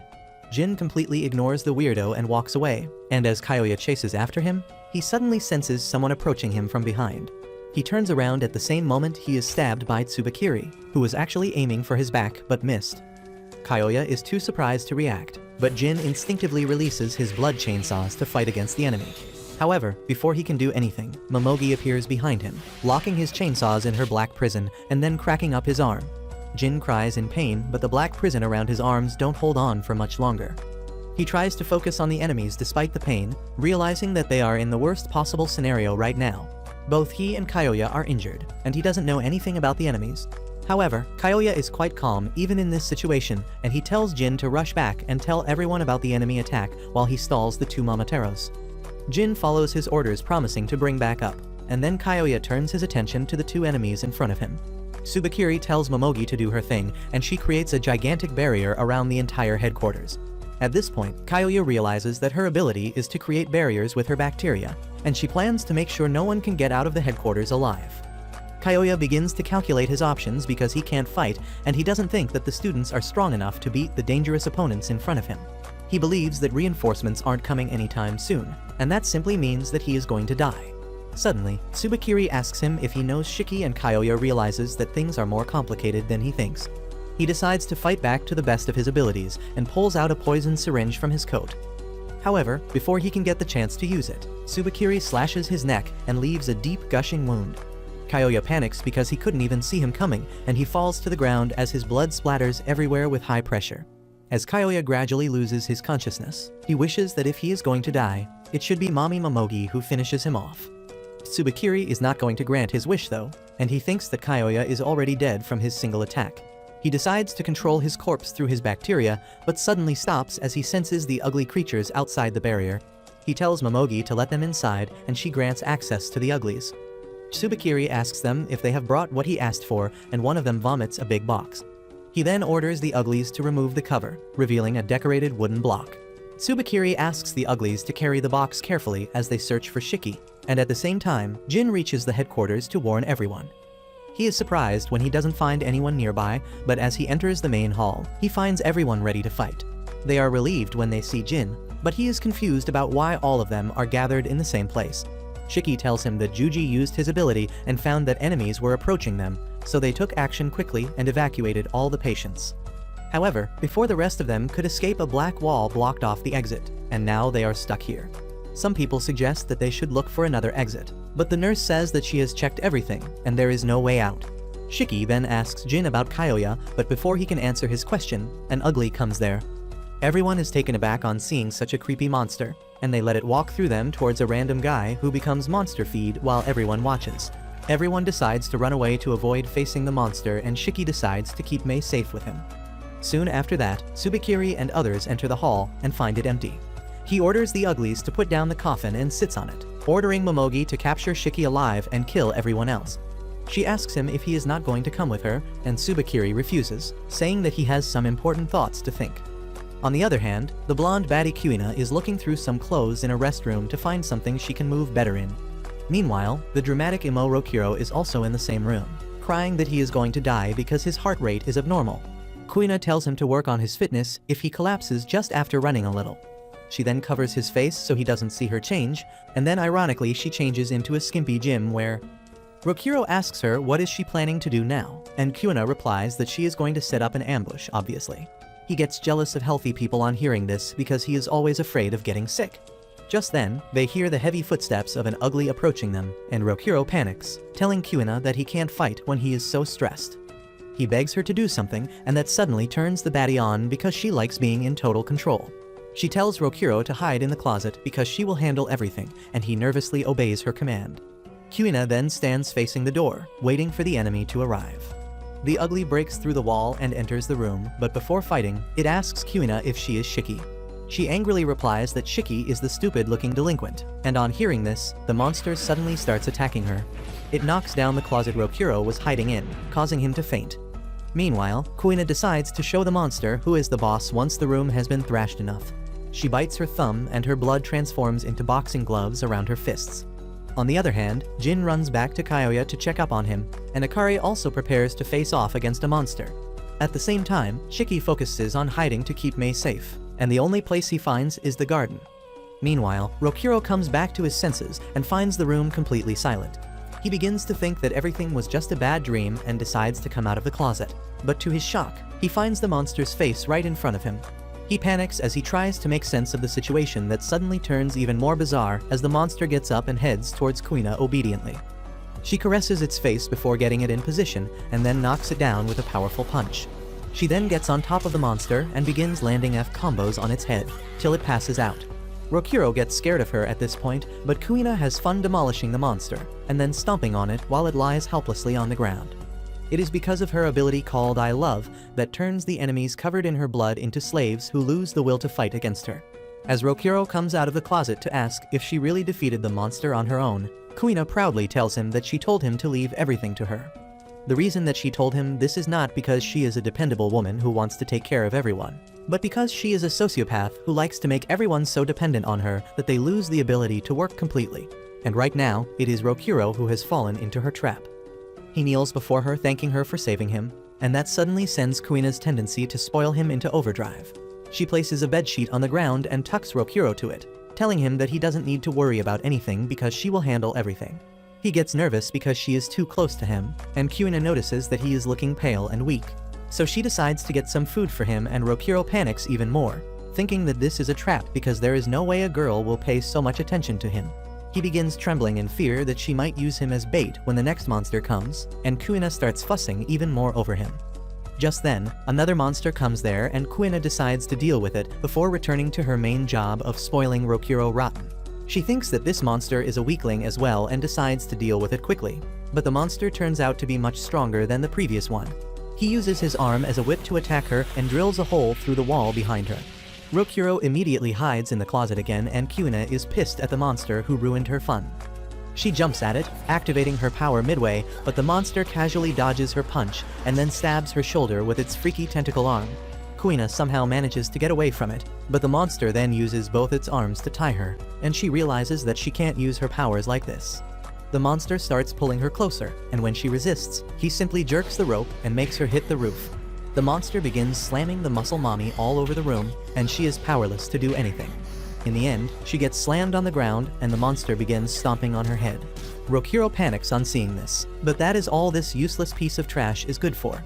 He just watches Kuina being demolished and wishes that someone comes to help her. He doesn't even think that he can help her because he is a weakling and a coward. But that makes him realize that he became a pathetic loser without even realizing it. He remembers the time when he was not a cowardly loser, and it feels like an eternity has passed since then. Rokuro grew up in a small backwater village where a lot of Oni lived among the humans, and a girl named Lulu was his first love. He always tried to riz her by showing how cool and brave he was, even though he was terrified inside. However, with Lulu by his side, he felt he could do anything. Lulu also stayed close to him, and they both spent most of their time together happily. However, underneath that perfect life, things were not all right. Lulu was sick, and since she was an Oni, she could not be taken to a normal doctor. The only Oni doctor of the village helped keep her stable and healthy, but one day, the Momotaro agency raided the village, and they killed the Oni doctor. Without him, Lulu's condition worsened, and Rokuro promised her that he would quickly bring another doctor from a nearby town. He asked to trust in him because he could do anything for her, and Lulu told him that he has always been the coolest guy she knew. She asked him to stay like that forever, and passed away immediately after that. Rokuro was broken and devastated by this, and soon after that, he lost his spark. He had no reason to be brave or confident anymore. His hair turned gray, and he developed insomnia. His mental health fell off, and he became the loser he is today. As Rokuro thinks about his downfall, the monster turns his head into a pointed whip to finish off Kuina. Rokuro decides to let it finish the job because he is not capable of saving someone. However, just then, the final words of Lulu spring into his mind. He remembers that she told him to always be cool, and that suddenly awakens something in him. Just as the monster attacks Kuina to finish her off, Rokuro rushes there, taking her away from danger in a split second. He realizes that if Lulu saw him right now, she would be disappointed in him, and he is not going to let that happen. He looks at the unconscious and injured Kuina and thinks that she fought so hard to protect him, and now it is his turn to return the favor. However, he is incredibly terrified right now and doesn't even know if his heart can handle the fight. But he thinks of Lulu once again and calms himself. He bites his thumb to release his blood that takes the form of Lulu. Now that his girl is in front of him, Rokuro calms down even further and asks her to stay with him, even though he is not as cool as she would like. The blood construct Lulu hugs him from behind, and the blood slowly starts covering his body, removing his anxiety and panic. However, this is not his true ability, and Rokuro is able to activate his ability once he is fully confident. His blood coats his body and Rokuro suddenly turns into some sort of K-pop idol. The monster attacks him after he transforms, but Rokuro easily dodges his attack and then does some fancy spins in the air before landing behind it. The room is already filled with flower petals made out of blood, and each one of them is a deadly blade. As the petals hit the monster, its body is shredded into pieces, but the monster still survives the attack. Rokuro, on the other hand, is brimming with confidence because Lulu is with him. He challenges the monster to attack him and gracefully dodges everything. He then jumps to attack the monster, remembering the summer festivals where he used to dance with Lulu. While lost in memories of his girlfriend, Rokuro dodges the attacks from the monster, cutting off its arms and forcing it to use its feet to fight. He dances around the room, filling it with petal blades, and then deals a lethal combo to the monster, chopping it to pieces. On the other hand, Shiki is with Mei, telling her that she can relax now because the ugly monsters are gone. However, she is still too depressed because of her parents' death and thinks that maybe she should have died with them too. Shiki tells her not to even think of that, because her parents sacrificed their lives to save her, and if she dies, everything will be in vain. He tells her to keep living and fight the despair that is trying to swallow her. He says that the first thing she can do is cheer for him as he beats the bastard who took away her family. With that, Shiki gets up and decides to search for the Momotaro to defeat them. However, Mei believes that he can't win, and Shiki tells her that as long as he doesn't give up hope, he will never lose. Meanwhile, Nato comes to his senses after the other Oni wake him up. He learns that he was knocked out for 15 minutes, and the Oni thank him because he took a lot of damage to protect them. Nato doesn't care about that, and decides to return to the headquarters immediately so that he can help his students. Back in the headquarters, Shiki reaches the main hall where Tsubakiri is just chilling. As Shiki introduces himself and asks him if he is the bastard who turned the corpses into zombies, Tsubakiri happily affirms. Shiki asks him how could he insult dead people like that, and Tsubakiri just laughs at him, telling him that Oni are not humans, so they don't get human rights. Shiki gets furious at this and pulls the Glock on him, but Tsubakiri just watches him curiously. On the other hand, Jin rushes to find Kyoya, but he is stopped by Mommy Momogi, who tells him that the doctor is already dead. She asks Jin if he would like to get revenge for his fallen friend, and he replies that he doesn't care about Kyoya, but he will gladly kill any Momotaro he comes across. He unleashes his chainsaw blades, and Momogi also activates her power to fight back. Jin dashes towards her and hits her with his full strength, but Momogi protects herself by creating an impenetrable room around her. She leaves the room and dissolves it immediately after blocking the attack and tells Jin that he can't even touch her with his weak attacks. He takes this as a challenge and gets even more determined to kill her. On the other hand, Tsubakiri throws a knife at Shiki to disarm him, telling him to stop playing with toys and use his real power to attack him. Shiki gets pissed at this and decides to blow him away with his full power. He creates the powerful rocket launcher, controlling his power through pure rage and spite, and tells Tsubakiri that he will go all out to destroy him. He thinks about how much Mei suffered because of this bastard, and then about how Nato told him not to use his power because he can't control it. Shiki doesn't want anyone to tell him what he can do and what he can't, and he fires the rocket launcher at Tsubakiri, creating a massive explosion. However, Tsubakiri dodged that attack, and Shiki takes this as a chance to taunt him, asking if he was so scared that he had to hide to save his life. Anyway, Shiki's attention goes to the coffin, and he wonders what is inside it. Tsubakiri answers his question by opening the coffin's door, and a man dressed in Momotaro clothes comes out of it. He declares that he will eradicate all Oni, and Shiki figures out that this is another one of Tsubakiri's zombies. Shiki calls him a heartless bastard, asking how could he turn the corpses of his own comrades into puppets, and Tsubakiri sighs in response. He calls Shiki a smooth-brained idiot who can't have any new thoughts of his own. He tells him that people have something called free will, and his zombie partner here actually volunteered to be turned into a puppet once he died. Shiki can't understand why someone would choose to do that when the zombie Momotaro suddenly uses his ability on him. He sends dark shockwaves towards Shiki's heart, and in just a few seconds, Shiki finds that his body has become so heavy that he can't even stand up. As the zombie keeps spamming his skill, Tsubakiri says that when other Momotaro turn into zombies, he can use their abilities. The ability of his current partner is to mix bacteria with oxygen in the air to make it incredibly heavy. Meanwhile, the zombie keeps repeating the same line about exterminating Oni, and Tsubakiri says that he was also surprised when he first heard him talk. He doesn't understand if it is a grudge or determination that can make this walking corpse speak, but he thinks that this is peak Momotaro spirit. He keeps pressing Shiki down with the zombie's power, asking how long can he keep up against a much stronger enemy.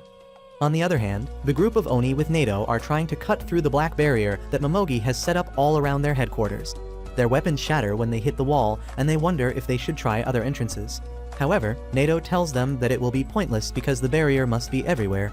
The cannon fodders ask him if he can destroy the wall, and even though Nato is confident that he can do it, he thinks it is unwise. Currently, there are tourists on the temple above them, and if he destroys the wall with full force, their lives might be in danger. They only panic because they don't have authority to evacuate the tourists, and Nato starts thinking of a solution. Just then, the nerd Juji arrives there and tells Nato that he found enemy signals earlier and helped the injured people evacuate to safety. However, some of the support staff and most of the students are still inside. Nato realizes that they need to hurry to rescue everyone, but before that, they need to evacuate the tourists first. Just then, some Oni tell Nato that they found a weirdo outside the entrance, and it is just Homer, who has finally returned to her senses. She keeps on mumbling how she should not even be present in a beautiful place like this, but Nato is glad to see her. Suddenly, Juji starts acting like a top-grade pervert because he has a thing for girls in school uniform. He tells Homer that he would like to gift his V-card to her, and she is grossed out by this creep. Even Nato is shocked because he thought that Juji was the most normal guy in this year's batch of freaks. Anyway, he figures out that there is a way to use Homer's abilities to evacuate the tourists and immediately takes her to the forest surrounding the temple. Nato then calls Juji, who is in the temple, and tells him that he will create a small earthquake and a landslide to get all the tourists to evacuate. Juji is shocked by this, but Nato assures him that it will be a small landslide and no one will get hurt. The Oni soldiers are already spread throughout the temple to assist people in evacuating, and Nato tells Juji to scan the area to confirm that everyone has left after the evacuation. With that, he turns his attention to Homer and asks her to summon the female titan she summoned before because that is what is going to cause a landslide. She is afraid that she will go berserk, but Nato assures her that he will handle the situation. Despite his assurance, Homer is too scared to use her powers and Nato gives up. He tells Juji that the landslide plan is cancelled and they need to find another way. He then tells Homer that she is expelled because he doesn't need useless dead weights on his team. He begins skating away, but the nervous Homer tells him that she is too afraid to use her power that she can't control. Nato replies that being scared is not a problem, but refusing to change is a big problem. He knows about the incident that Homer caused in the past accidentally, but everyone in his class has a horrible past weighing them down. He tells Homer that she needs to be the one who takes the first step towards change because no one can help her otherwise. She declares that she wants to change and suddenly bites her thumb, letting her blood gush out. The blood takes the form of the giant titan and starts attacking Nato, who dodges the attacks. The heavy hits from the female titan shake up the mountain and Homer begins to panic. She apologizes for not being able to control her power, but Nato tells her it is fine because this is exactly what he wants right now. Because of the titan's attacks, the ground starts shaking and huge chunks of the mountain begin sliding down.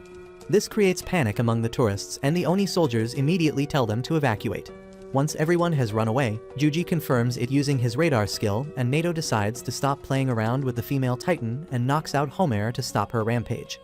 At the same time, Jin is fighting Momogi, who pushes him back with her black boxes. Jin decides to keep his distance from her, but he doesn't notice that she summoned a box behind him, and he gets trapped inside it. He can't get out of the box now, and Momogi decides to give him a slow and painful death. She begins to shrink the box, telling Jin that he will be squished to a paste inside it. He tells her that he will break through with sheer force, but Momogi doesn't think that it is possible.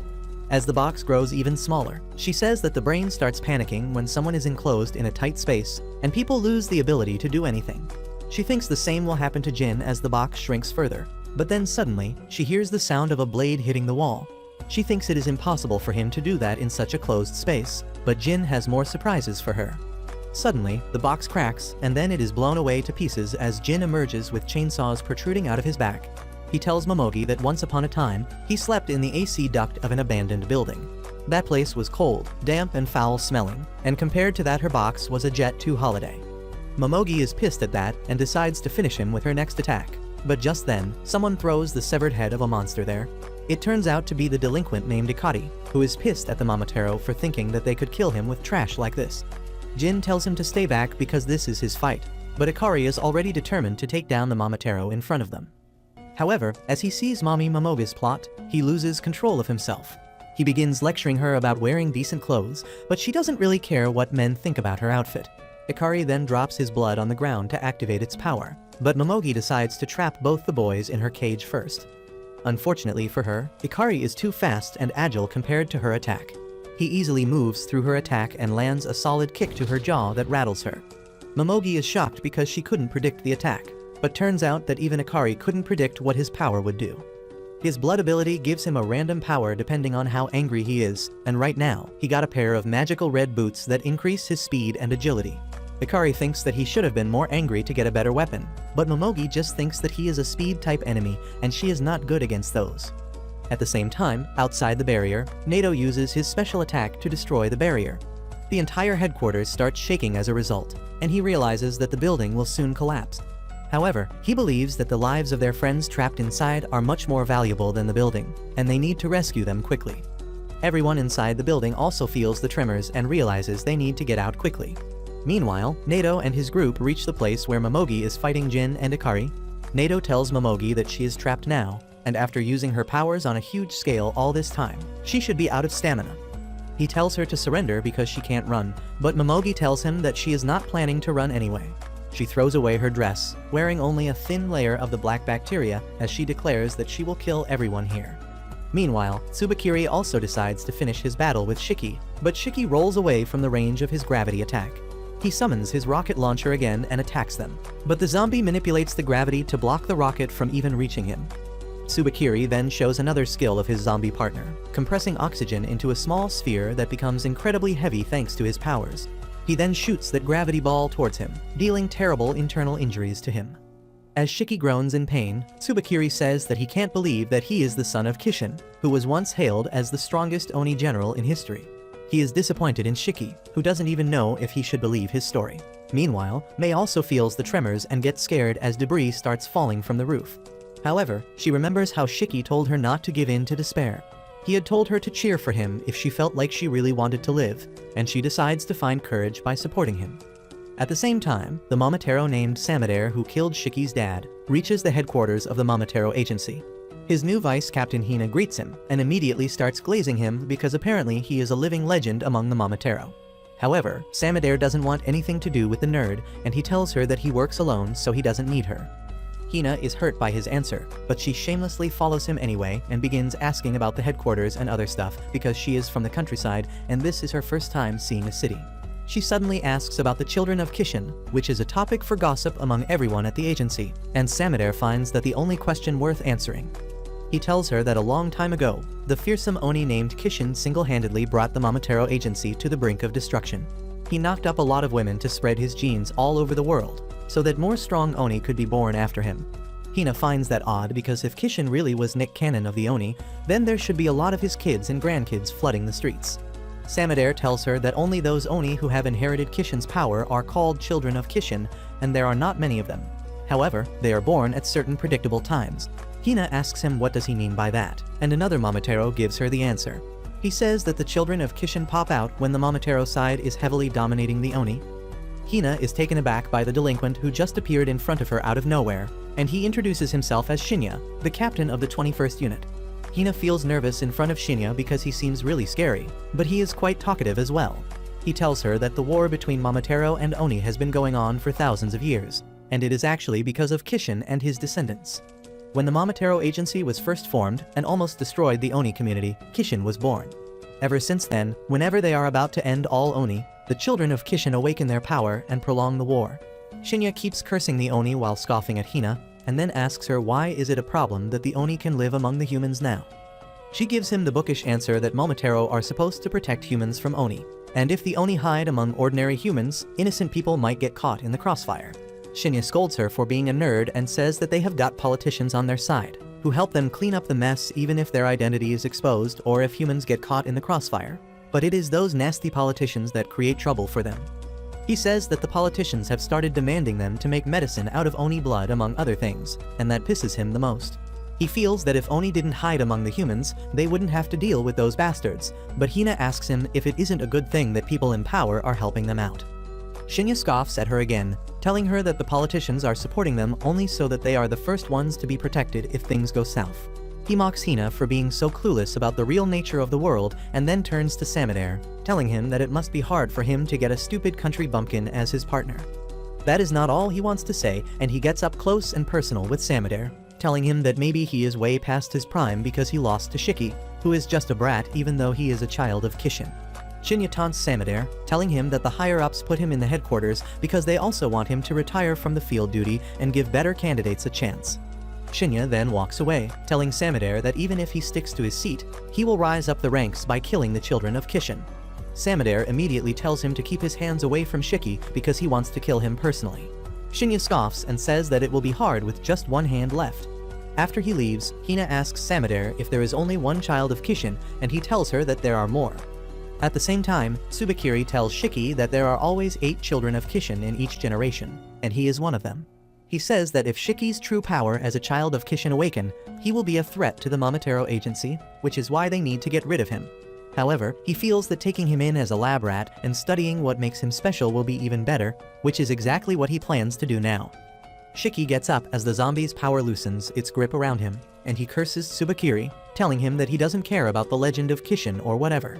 He swears that he is not letting Tsubakiri get away after everything he has done, and immediately summons his rocket launcher. Shiki starts attacking Tsubakiri without holding back, forcing him to run around the room to dodge the attacks. However, he quickly runs out of stamina and falls to his knees, feeling dizzy from all the blood loss. He can't even move now, and Tsubakiri calls him a weakling who can't even handle this level of fighting. He notices that the building is starting to crumble down, so he orders his zombie partner to restrain Shiki and then notices that Mei is also hiding behind the wall. Tsubakiri says that maybe he will finish her off next, and Shiki is horrified as he sees Mei in danger. He asks her to run, but Mei comes out of hiding instead. She asks Tsubakiri if this is how he killed her parents, and he scoffs, saying that he doesn't even remember how he exterminated those pests. Mei asks him how could he kill her parents because they didn't do anything, but he just laughs at her, saying that Oni are insects and they can never have human families.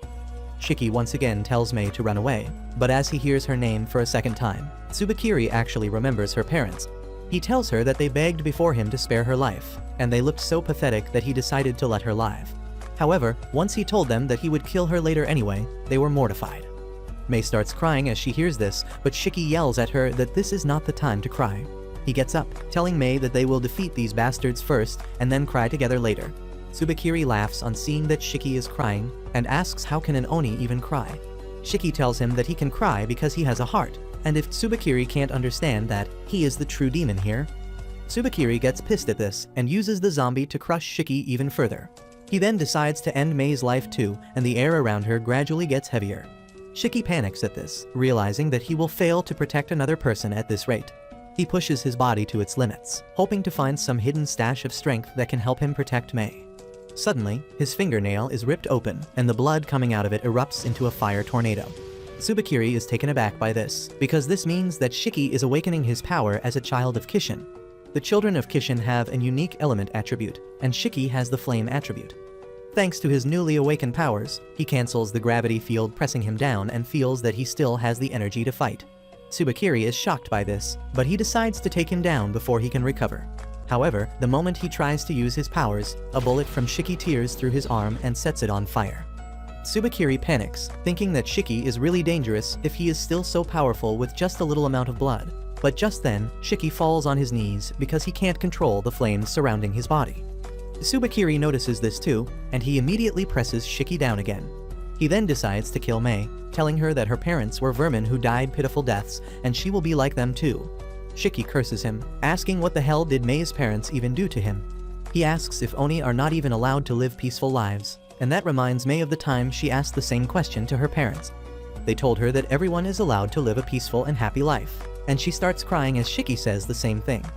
However, Tsubakiri, the racist, gets pissed at this, and he decides to end both of them with his ultimate attack. He creates a gravity vortex with a zombie's power, and Shiki creates his gun again to fight back.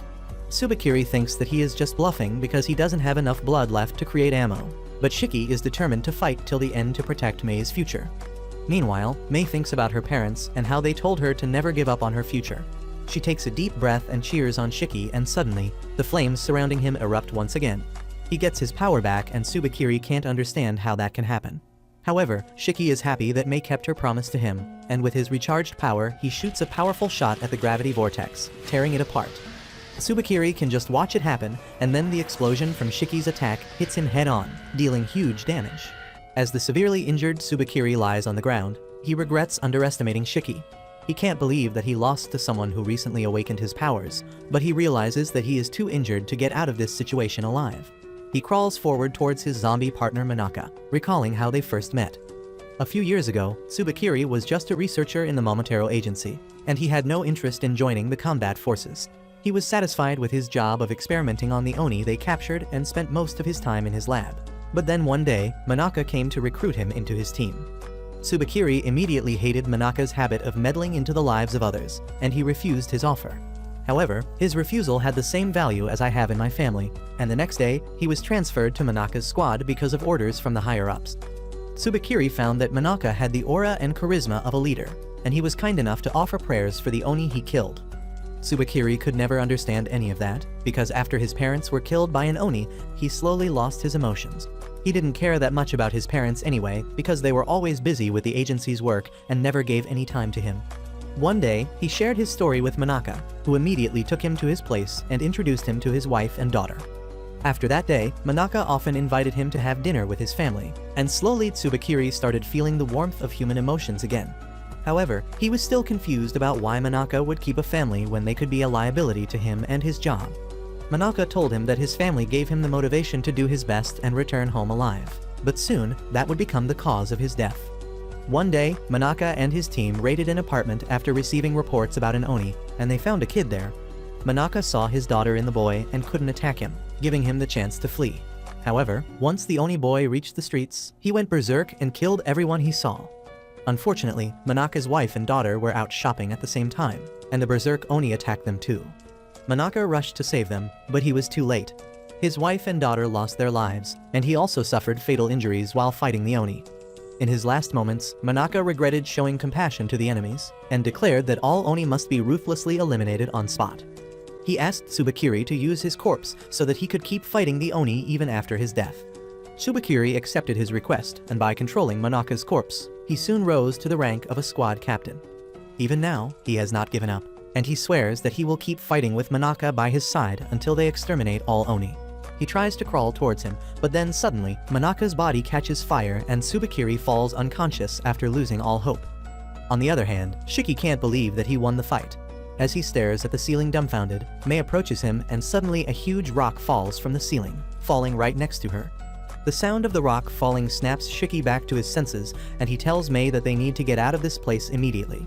However, he doesn't have any energy left, and he collapses on the floor, bleeding out profusely. At the same time, in the tunnel, Mommy Momogi has shut herself inside a barrier after realizing that she can't win. Nato decides to leave her alone because she doesn't have enough power to seal off their base again. Instead, he decides to rescue everyone trapped inside before the building collapses. Nato, Jin and others run to the main hall, and to their surprise, they find Kyoya treating the unconscious Shiki.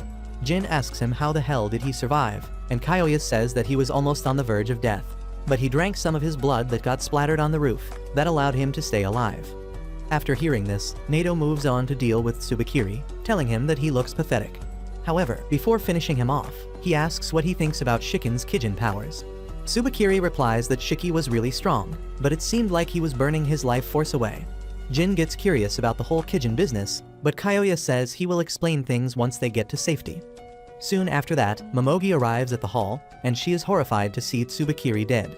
He had changed after meeting Manaka, and following in his mentor's footsteps, he even started a family, but now Momogi is mortified at the thought of telling Tsubakiri's wife and newborn daughter that he died in battle. A few hours later, Shiki wakes up completely recovered from his injuries. Kyoya and Nato are there to keep a watch over him, and Nato passes him a bottle of water as he remarks that he really defeated a Momotaro captain. Shiki finally realizes that he won against Tsubakiri, but he immediately gets sad because nothing can bring back Mei's parents. Nato quietly opens the windows, saying that they lost too much to count this as a win, but they should be glad that they survived. Soon after that, Shiki and the rest of his classmates get ready to return to their school. Kyoya has decided to adopt Mei, and he asks everyone to visit them again. As the students board the ship, Mei calls out to Shiki, thanking him with a bright smile, and he tells her that he will come to meet her again. Once they reach the academy, Nato starts teaching the students about how the Oni agency is divided into 3 parts. There is the combat unit, the medical unit, and the recon unit, and once they graduate, the students will be assigned to those units depending on their abilities. However, the classroom is a mess with Shiki's brain overheating and making audible sounds as he tries to focus on his lessons. Kuina is trying to groom Rokuro, and Akari is sleeping without a care. Nato gets the most pissed at Akari, and he wakes him up with a sonic boom producing snap. After that, he declares that the class ends here, and now everyone has to choose a partner for their dorm rooms. While the students have different opinions about sharing a room with each other, Juji points out that one of the boys will be left out because they are odd-numbered. Nato announces that whoever is left behind will share a room with him, and everyone suddenly begins to see the classmates in a much favorable light. They are still debating how they divide up the rooms, but then Kuina declares that she wants to partner up with Rokuro. Everyone is flabbergasted by this, and Juji gets jealous of Rokuro, but Nato makes it clear that boys and girls get separate rooms. Kuina asks who the hell is going to take care of Rokuro then, and Shiki asks her what the hell does she mean by that. Kuina describes in detail what she plans to do with Rokuro, and in short, it involves 4 rounds of raw dogging daily among other things. Well, Shiki gets as pissed as Juji on hearing this, and both of them start ganging up on Kuina. Shiki asks Homer to talk some sense into Kuina because he doesn't want Rokuro to have all the fun. However, Homer packs up her bag and apologizes, saying that she is the extra person here, and if she just leaves, their numbers will even out. She says that she will live outside in a cardboard box, and Shiki feels bad just hearing it. Anyway, Shiki, Juji, and Akari tell Jin that he needs to go to jail, which means sharing a room with Nato, since he is the biggest loner here. Jin coldly replies that he is fine on his own, and that pisses off all 3 of them. They call him a moron who can't even read the room, and then Shiki tells Akari that the 2 of them should share a room. Akari immediately refuses, saying that he hates being around people, and Juji feels betrayed and left out. As he sulks that no one wants him as their roommate, Rokuro offers a hand of friendship, asking if he wants to become his roommate because he is afraid of Kuina. However, Juji gets even more pissed at this and asks Rokuro if he wants to make him even more jealous by talking about how Kuina always gives him the Gluck Gluck 3000 before going to school. Rokuro's mental health takes a hit because of that, and while he is sulking by himself, Akari tells Shiki to share a room with Nato instead. Shiki refuses, saying that he wants to talk about crushes and stuff with his roommate before falling to sleep.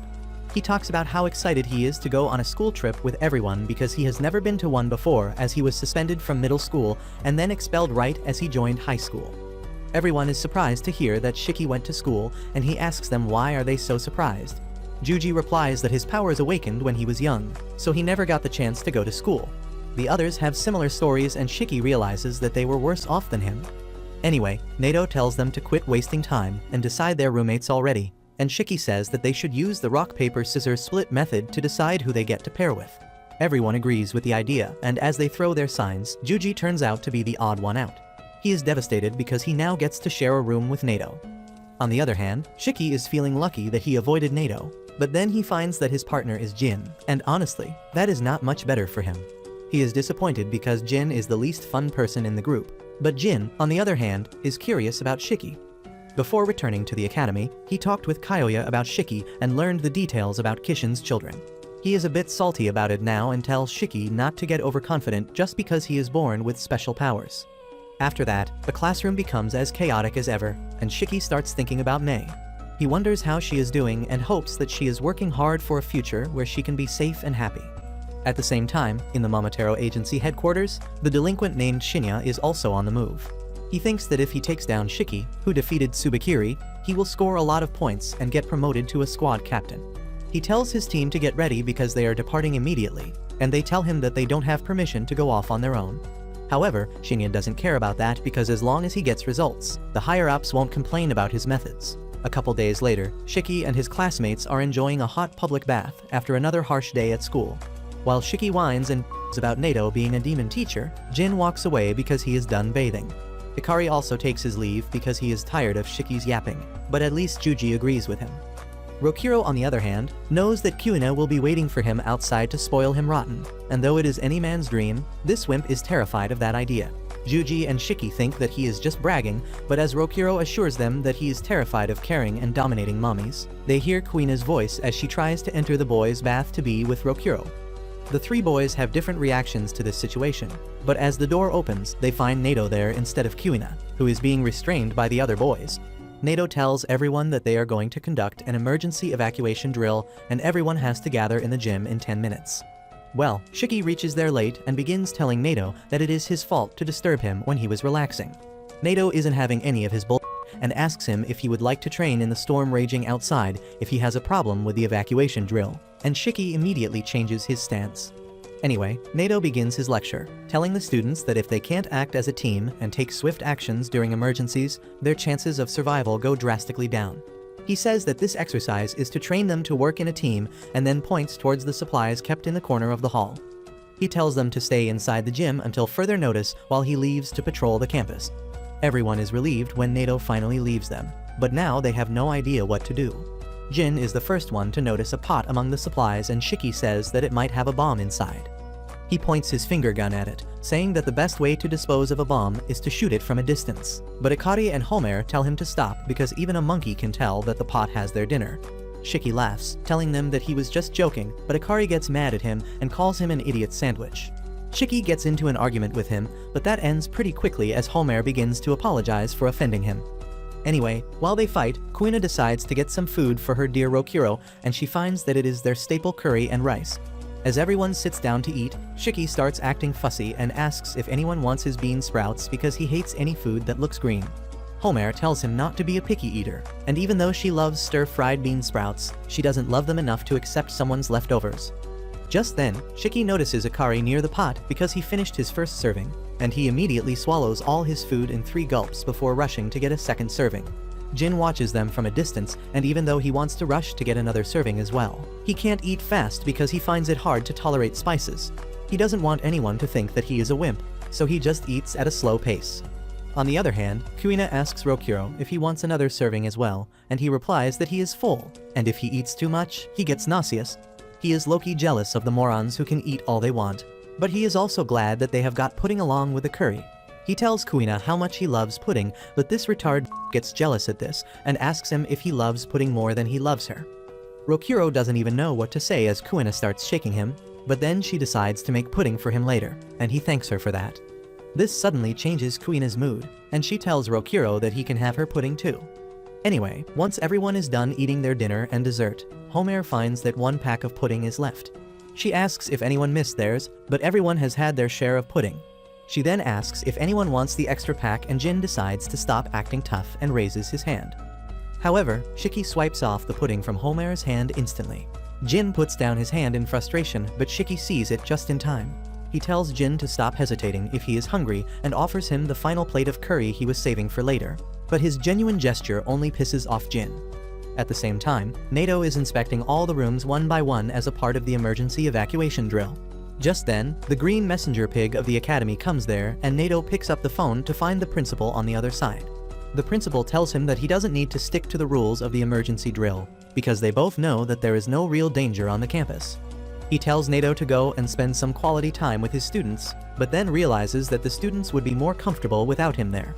Nato agrees, but he just hopes that his students can get along well with each other, but he doesn't see it happening anytime soon. He begins talking about how everyone has their emotional baggage, and getting along with others is not easy for any of them. Back in the gym, Jin gets ready to fight Shiki for the pudding, and Shiki calls him a coward who can't even say that he wants extra pudding. This angers Jin even more, and he releases his blood chainsaw, prompting Shiki to summon his bazooka as well. Jin shoots the chainsaw at him first and Shiki blocks it, but just as he is about to return fire, Nato arrives there. He is disappointed that they were risking their lives over a pudding, and even more disappointed that they ate all the food and didn't leave any for him. Everyone is shocked to hear that Nato was supposed to eat with them, and Homer starts apologizing because she ate all the bean sprouts. The other students are more shameless, and they tell Nato that it is his fault for not making it clear earlier, and he can't deny their logic. Anyway, he tells them that using their abilities or fighting in the gym is strictly forbidden, and anyone who leaves the hall without permission will be expelled. He then leaves with the pudding but forgets the spoon. Homer wonders if they should go after him and give him the spoon, but Kuina tells her to forget about it because it is not worth risking expulsion. Everyone decides to go to sleep after that, and Shiki gets excited because he just wants to hang out with people his age. Jin is the exact opposite, and he keeps his distance from everyone. Meanwhile, Kuina tells Rokuro to get inside her sleeping bag so that they can cuddle all night, and he is really not into that idea. This pisses off the pervert Juji, who wants to get lucky as well, and Akari is the complete opposite of him.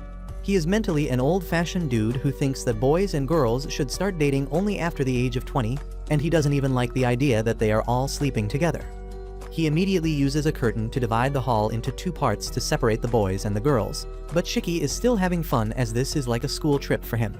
Well, Akari decides to join the fun and says that it is time for horror stories. Shiki starts sweating because he is low-key terrified of ghosts and stuff, but the other boys are all eager to share spooky stories. Ikari tells Jin that he is going to share a story with them as well, and Shiki hopes that Jin shows disinterest because then he can get an excuse to chicken out as well. However, Jin has no problem with ghost stories, and Shiki realizes he is screwed. Rokuro goes first, talking about how he feels like someone is always staring at him ever since he came to the academy, but everyone tells him that it is just Kuina. Next up, Juji talks about how terrified he is every time he hears Nato's footsteps while he is wrestling with his snake. Shiki is glad that no story has been about ghosts yet, but then Ikari starts reciting a story about the ghost of a woman on a mountain pass. Suddenly, the light goes out and the terrified Shiki lets out a wild scream. He acts cool and tries to pass blame when Juji turns on the flashlight, but there are bigger things to worry about. Jin says that it seems the rumors about ghost stories attracting real ghosts are true, and then points out to a ghost standing in the corner. It is just the principal who is trying to spook the kids to make them bond with each other a little bit, but Shiki, Rokuro, and Juji are terrified. They cling to Ikari, who pushes them away because this is the first time he has seen a real ghost and he wants to become a ghostbuster. He charges at the principal, who blows him away with a force field, and Jin decides to go next. The cowardly trio latch on to him next, and as he tries to get rid of them, Shiki lets his fear take over his reasons. He summons his gun and begins firing randomly, blowing up the room without even aiming straight at the principal. When Nato arrives at the gym later, he is aghast to see what has happened, and the principal asks him to tell the students that it was just a bad dream and there was no ghost whatsoever. The next day, everyone is convinced that they had a bad dream because of the stormy night, when Nato enters the classroom, telling them that they are going to Tokyo for their next field exercise. A couple days later, Nato and his entire class are in Tokyo, but they have learned their lesson after the ambush on their Kyoto base and started cosplaying as regular civilians. Apart from wearing wigs and a regular school uniform, they have also changed their names, but apparently there was no wig left for Juji, so they left him looking like usual. He tries to complain about the matter to Nato, who doesn't even pay him any attention. Instead, he tells them to get some rest tonight because they are going on a tour early next morning. Nato then hands over a paper slip to Shiki, telling him to go to the address mentioned in it to get his blood drawn. Shiki asks him what is even the need for that, and Nato answers that they need to get his blood studied in detail. He begins cursing the Momotaro agency for attacking them in Kyoto because it has created a lot of unnecessary trouble for this field trip, and then heads to the hotel with everyone following him. Shiki is really disappointed by how his first school trip is turning out, but then suddenly, he notices that a summer festival is going on nearby, and he decides to sneak in there to have some fun before returning to the hotel. He runs to the festival and immediately gets in party vibe when he sees a boy complaining to his sister that he can't win the top prize at a shooting game for her, because target number 1 is too small. Well, Shiki takes that as a challenge and tells the kids that he will win the top prize for them. The shop owner tells him that it is not possible, but Shiki simply picks up the gun and shoots the smallest target with ease. However, he is not the only gunslinger in this town, as another guy hit the target at the same time as him. Instead of getting pissed or jealous about it, Shiki acknowledges the gun bro and decides to engage in a friendly competition. As the two of them blast away target after target with sniper precision, the shop owner can only stare at them, knowing that he is facing a major loss today. Soon, Shiki and the other gunslinger manage to take down all the targets, winning all the prizes and then handing them over to the kids. After that, they rest on a bench and share a soda while talking about how awesome they were just now. Shiki asks the guy named Mikado if he is into guns as well, and he immediately affirms. Mikado talks about how he often gets off to the smooth weapon reloads in modern video games, and how he spends hours watching YouTubers and streamers test different guns. Shiki is glad to find someone on the same page as him, and then he realizes that he has not gotten his name yet. The two of them introduce themselves to each other and Shiki gives the fake name Natsu to him. He learns that Mikado is 19 years old and asks if he is a college student or something, but Mikado takes off his robe to reveal that he is actually a cop. That puts a damper on Shiki's mood because he doesn't like the police and asks why would someone even want to become one. Mikado replies that he wanted to protect people from bad guys, but that comes with its own set of problems. He points out towards a mean-looking guy on the street and tells Shiki not to judge him by his looks because he saw the guy handing out a goldfish he won at the tournament earlier to some kids. Mikado says that he doesn't judge people based on their looks and wants to decide if they are good or bad after seeing their actions, but by staying within the bounds of law. Shiki begins to genuinely respect him, but then Mikado starts talking about his boss, who is always high on power and arrests people left and right without thinking too much about it. Shiki is reminded of Nato from this description, but he tells Mikado that no matter what kind of person his boss is, he shouldn't let him change his thinking. Mikado is really pleased to hear this and tells Shiki that he is wiser than he looks, and he gets flustered on hearing this. Anyway, Mikado decides to take his leave and asks Shiki to share his contact info with him so that they can hang out. Shiki agrees, telling him that he doesn't live around here. But then he remembers that he has to go into the city to get his blood drawn anyway, so he might as well hang out with a friend. He says that he is free in the evening, but just then, Mikado gets a text from his boss, who turns out to be none other than the delinquent Momotaro Shinya. With that, the two of them decide to go on their way. Meanwhile, Nato and other students have reached the hotel when he notices that Shiki is gone. He tells everyone to share the rooms with their dorm partners as he goes to look for Shiki, pissed that he is making him waste his precious time. On the other hand, Mikado reaches Shinya, who begins to lecture him for fooling around when they came here for a mission.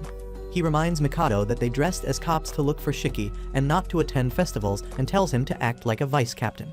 Mikado feels that he had it coming for him, but he is still glad that he took a detour and met an amazing guy, unaware that he is the very person they are looking for. The next day, Nato leads everyone to an old bookstore, which is the base for the reconnaissance unit of the Tokyo branch. He tells the students that they need to spend some time in the bookstore and talk to the recon unit, and then glares at Shiki, telling him not to get lost again.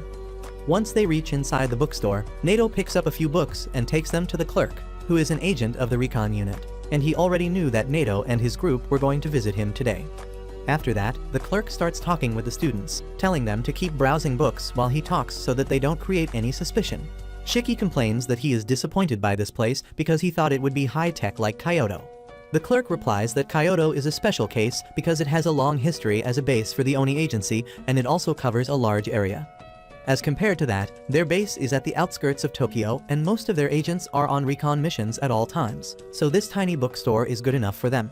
He then says that they also have some high-tech underground facilities, and Shiki gets excited on hearing about that. He asks if they can see the facilities today, but the clerk refuses before introducing himself as Kaoru. He then explains to Shiki and others that anyone joining the Oni agency is assigned to one of the three units that include the combat unit, the recon unit, and the medical unit. Shiki excitedly replies that he has heard about it and he is going to be in the combat unit for sure. Nato is quick to scold him and tells him to keep pretending to browse the books and act like a normal student. Shiki can't say anything in response because he knows that he is in trouble, and Kaoru laughs, telling the students to ask if they have any questions. He then explains that the combat unit engages the Momotaro agency in battle at the front lines, and Akari is pretty sure that is the only job for him. The medical unit does more than just healing the injured Oni, and they ensure that ordinary Oni can live safely among normal humans. Homer thinks that it would be nice to join the medical unit because she wants to help people. Next, Kaoru talks about the recon unit that gathers information and scouts enemies without being noticed, and Juji thinks that his abilities and nature perfectly fit that line of work. Meanwhile, Kuina decides to go to whichever unit Rokuro picks, but Rokuro doesn't feel like picking anything at all.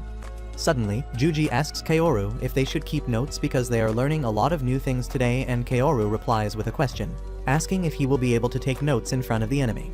Juji gets his answer, but Kaoru decides to elaborate and says that while keeping records is important, the recon agents store most of the intel in the big megabytes upstairs.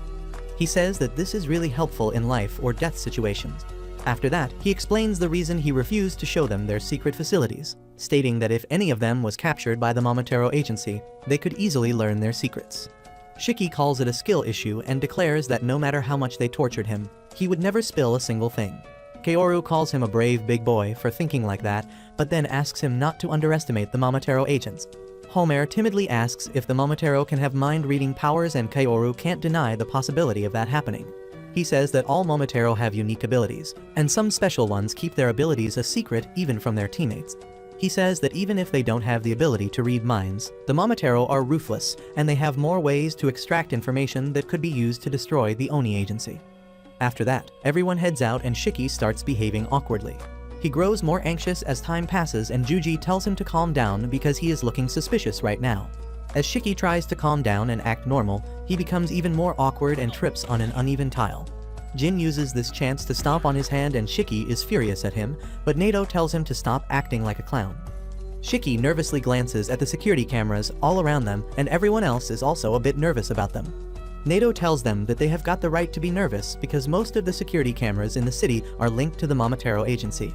If any blood gets spilled in the city, the security cameras pick it up and immediately alert the Momotaro agency that dispatches its agents. Everyone gets worried on hearing that, but Kuina asks Nato if they need to be super careful just because of the cameras. He tells her that they don't need to worry much because plenty of Oni live as normal humans despite the tight surveillance, and as long as they don't create trouble, no one will spot the difference. He then tells everyone to hurry up because they are late for their visit to a hospital run by the medical unit, and after that, they have to go to the combat unit as well where they will receive some training. After a long day, everyone returns to the hostel utterly exhausted, but Nato tells them that their tour is not over yet, and the next day, they are going to study more about their field of interest. He then tells Shiki to get his blood drawn, and he reluctantly heads to the address given to him. He soon reaches an apartment complex, and as he rings the doorbell, a mature woman with gravity-generating curves opens the door. Shiki starts getting drawn towards the woman named Mary, who had already talked to Nato about the blood test. She draws Shiki's blood quickly, and he is surprised because he thought it would take longer and hurt more. His eyes keep wandering to Mary's plot because of their gravity, and she decides to give him a glimpse of heaven because she is a pervert and a PDF file. Shiki is flabbergasted by this, and then Mary even offers to take away his V-card, which is too much to handle for his lifelong single brain. He runs away with his mind half blank, not sure if Mary was just teasing him or if this was the closest he got to being at the Diddy party. As he walks back still absent-minded, Mary pities him, thinking that he should have some fun because his life is going to be shorter than most people, but she could not bring herself to say that to his face. Anyway, Shiki goes to meet with Mikado, even though he still has not regained full mental balance. They decide to see a movie with lots of guns and explosions, but the movie turns out to be a tragedy that leaves Shiki in tears. He says that a movie about childhood friends forced to fight each other in a war is too tragic. Mikado agrees with him, but then he asks him if they met on a battlefield, would Shiki shoot him? Shiki replies that he doesn't like this type of question, and Mikado tells him that it is just a hypothetical situation. Shiki says that he would make sure no one dies, and then he would go straight to the top brass to end the war quickly. Mikado remarks that his solution is too idealistic, and Shiki replies that it is just a hypothetical answer to a hypothetical question. Just then, Mikado gets a text from Shinya, calling him to work immediately. He leaves in a hurry, apologizing to Shiki for cutting their meeting short, but within seconds, Shiki also gets a call from Nato, telling him to hurry back to the hotel because there has been an accident nearby. A few minutes earlier, as Nato and the rest of the students were returning to the hotel, a pair of siblings ran past them. No one paid them any attention except Jin, who noticed a truck coming right towards them as they crossed the road. He saw that the truck driver was asleep and Truck-kun was ready to send the siblings to another world. The two kids froze in fear and hugged each other with the truck speeding towards them, but Jin couldn't stand by and let them die. He used his blood abilities and shot a chainsaw towards the truck, bursting its tire and derailing it. The truck skid across the road, but the elder sister still got hit, much to Jin's shock. However, just then, Nato snapped him out of it and told him that they need to leave this area immediately now that he has used his blood abilities. A security camera nearby has recorded everything and sent the information to the Mama agency, and they may arrive there at any moment. As Nato suspected, the security footage of the accident reaches the Mamatero base, and they immediately forward it to all their agents in the field. Meanwhile, Nato tells all his students to change their getup so that they can go to another place and hide. He receives a call from Kaoru, who has heard about the incident as well, and he tells Nato that the support unit will lead them to a safe house. Nato informs him that Shiki is on his own right now, and Kaoru decides to send someone to get him to safety as well. On the other hand, the video clip and Jin's picture reaches Shinya and Mikado too. Shinya wonders if the guy in the video is Shiki, or if he even has any information about him. He doesn't have high hopes from an idiot who was careless enough to use his blood abilities in public, but he plans to capture him and get all the information he can out of him. He says that if doesn't have any useful info, they will just kill him and move on, but Mikado doesn't like the idea. He says that they should leave this alive because he saved some kids, but Shinya replies that it doesn't matter because Oni are meant to be killed. However, Mikado is not tied down by this ideology, and he claims that it is his personal rule that he doesn't kill Oni who save people. Shinya is pissed at this, but he doesn't say anything because he needs Mikado's power to take down Shiki. He decides to let him do as he wants for now, because he plans to use him to get a promotion that he wants so desperately. On the other hand, Kaoru has brought Nato and other students to an underground facility that the recon unit uses to store important files and conduct meetings. Kari asks if the old bookstore was not their base, and Kaoru explains that it is one of their many decoys that the recon unit uses to blend in with normal humans while gathering information. During emergencies like this, the decoy locations confuse the enemies and don't let them find their real hiding place. Kaoru then tells Nato that he has sent someone to pick up Shiki,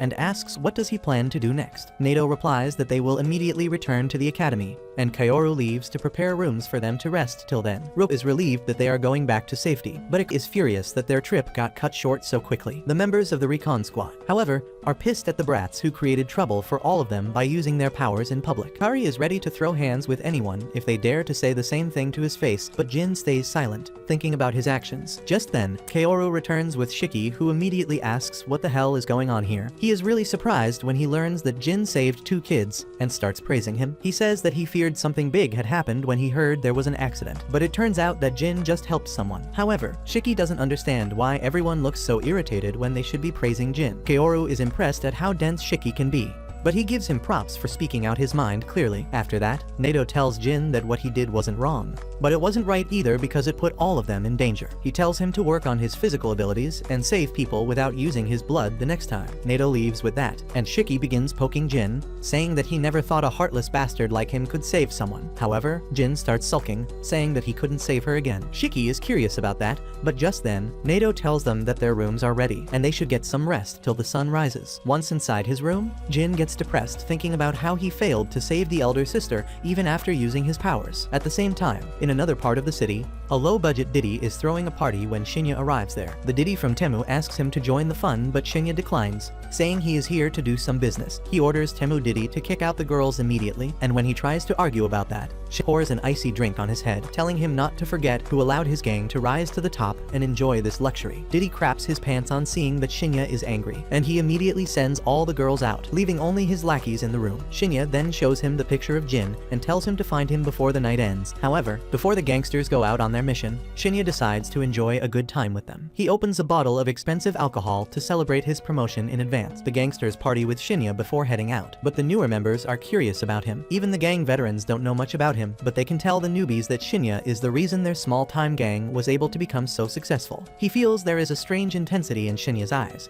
and he seems to see through everything, which makes him really creepy. Turns out, the gangster is right, and Shinya's ability indeed has something to do with his eyes. He can see everything the gangsters see because when he gave them the expensive alcohol earlier, he had put some of his black bacteria in it. The bacteria infected the eyes of the gangsters, allowing him to see anything they see for the next 24 hours. Suddenly, he spots something on one of his vision boards and immediately contacts the gangster, telling him to turn to his right where a masked guy is standing. The gangster is shocked by this and wonders how did Shinya know about it. He asks if they should capture the masked guy, but Shinya tells him to stop, confident that the guy is the Oni in the video. He knows that ordinary thugs can't handle him, so he wonders if there is a way to capture the Oni for sure. However, he is also curious about why the Oni would return to the site of the accident when he knows the Momotaro agency is out to capture him. She then moves on to another gangster who is watching a picture of him sleeping with a girl and tells him to break into the hospital next to him. The gangster says that he can't do it because he is on probation right now, but Shinya threatens him by revealing that he saw the picture in which he was sleeping with his boss's side chick. He tells the guy to break into the hospital if he doesn't want his boss to find out about it, and the gangster has no choice but to obey him. Turns out, Shinya was right about the masked guy being Jin. Jin is in the hospital too, and he asks the receptionist about the girl who got injured in the accident. She tells him that he can't see her right now because the visiting hours are over, and then asks if he is a family member. He replies that he was just present when the accident happened, so he wanted to make sure that the girl was alright. Jin decides to leave, and seeing him look so upset, the receptionist tells him that the girl is alright, and she just hit her head while protecting her sister. Jin is relieved to hear this, and seeing him smile gently turns the old lady into a PDF, and she tries talking to him some more. She says that elder sisters are really amazing as they save their younger siblings by putting their lives at risk, and Jin remembers his own sister before he agrees with the woman. He leaves the hospital with that, but just as he comes out of the gate, the gangsters surround him. Jin asks them who the hell are they and what they want with him,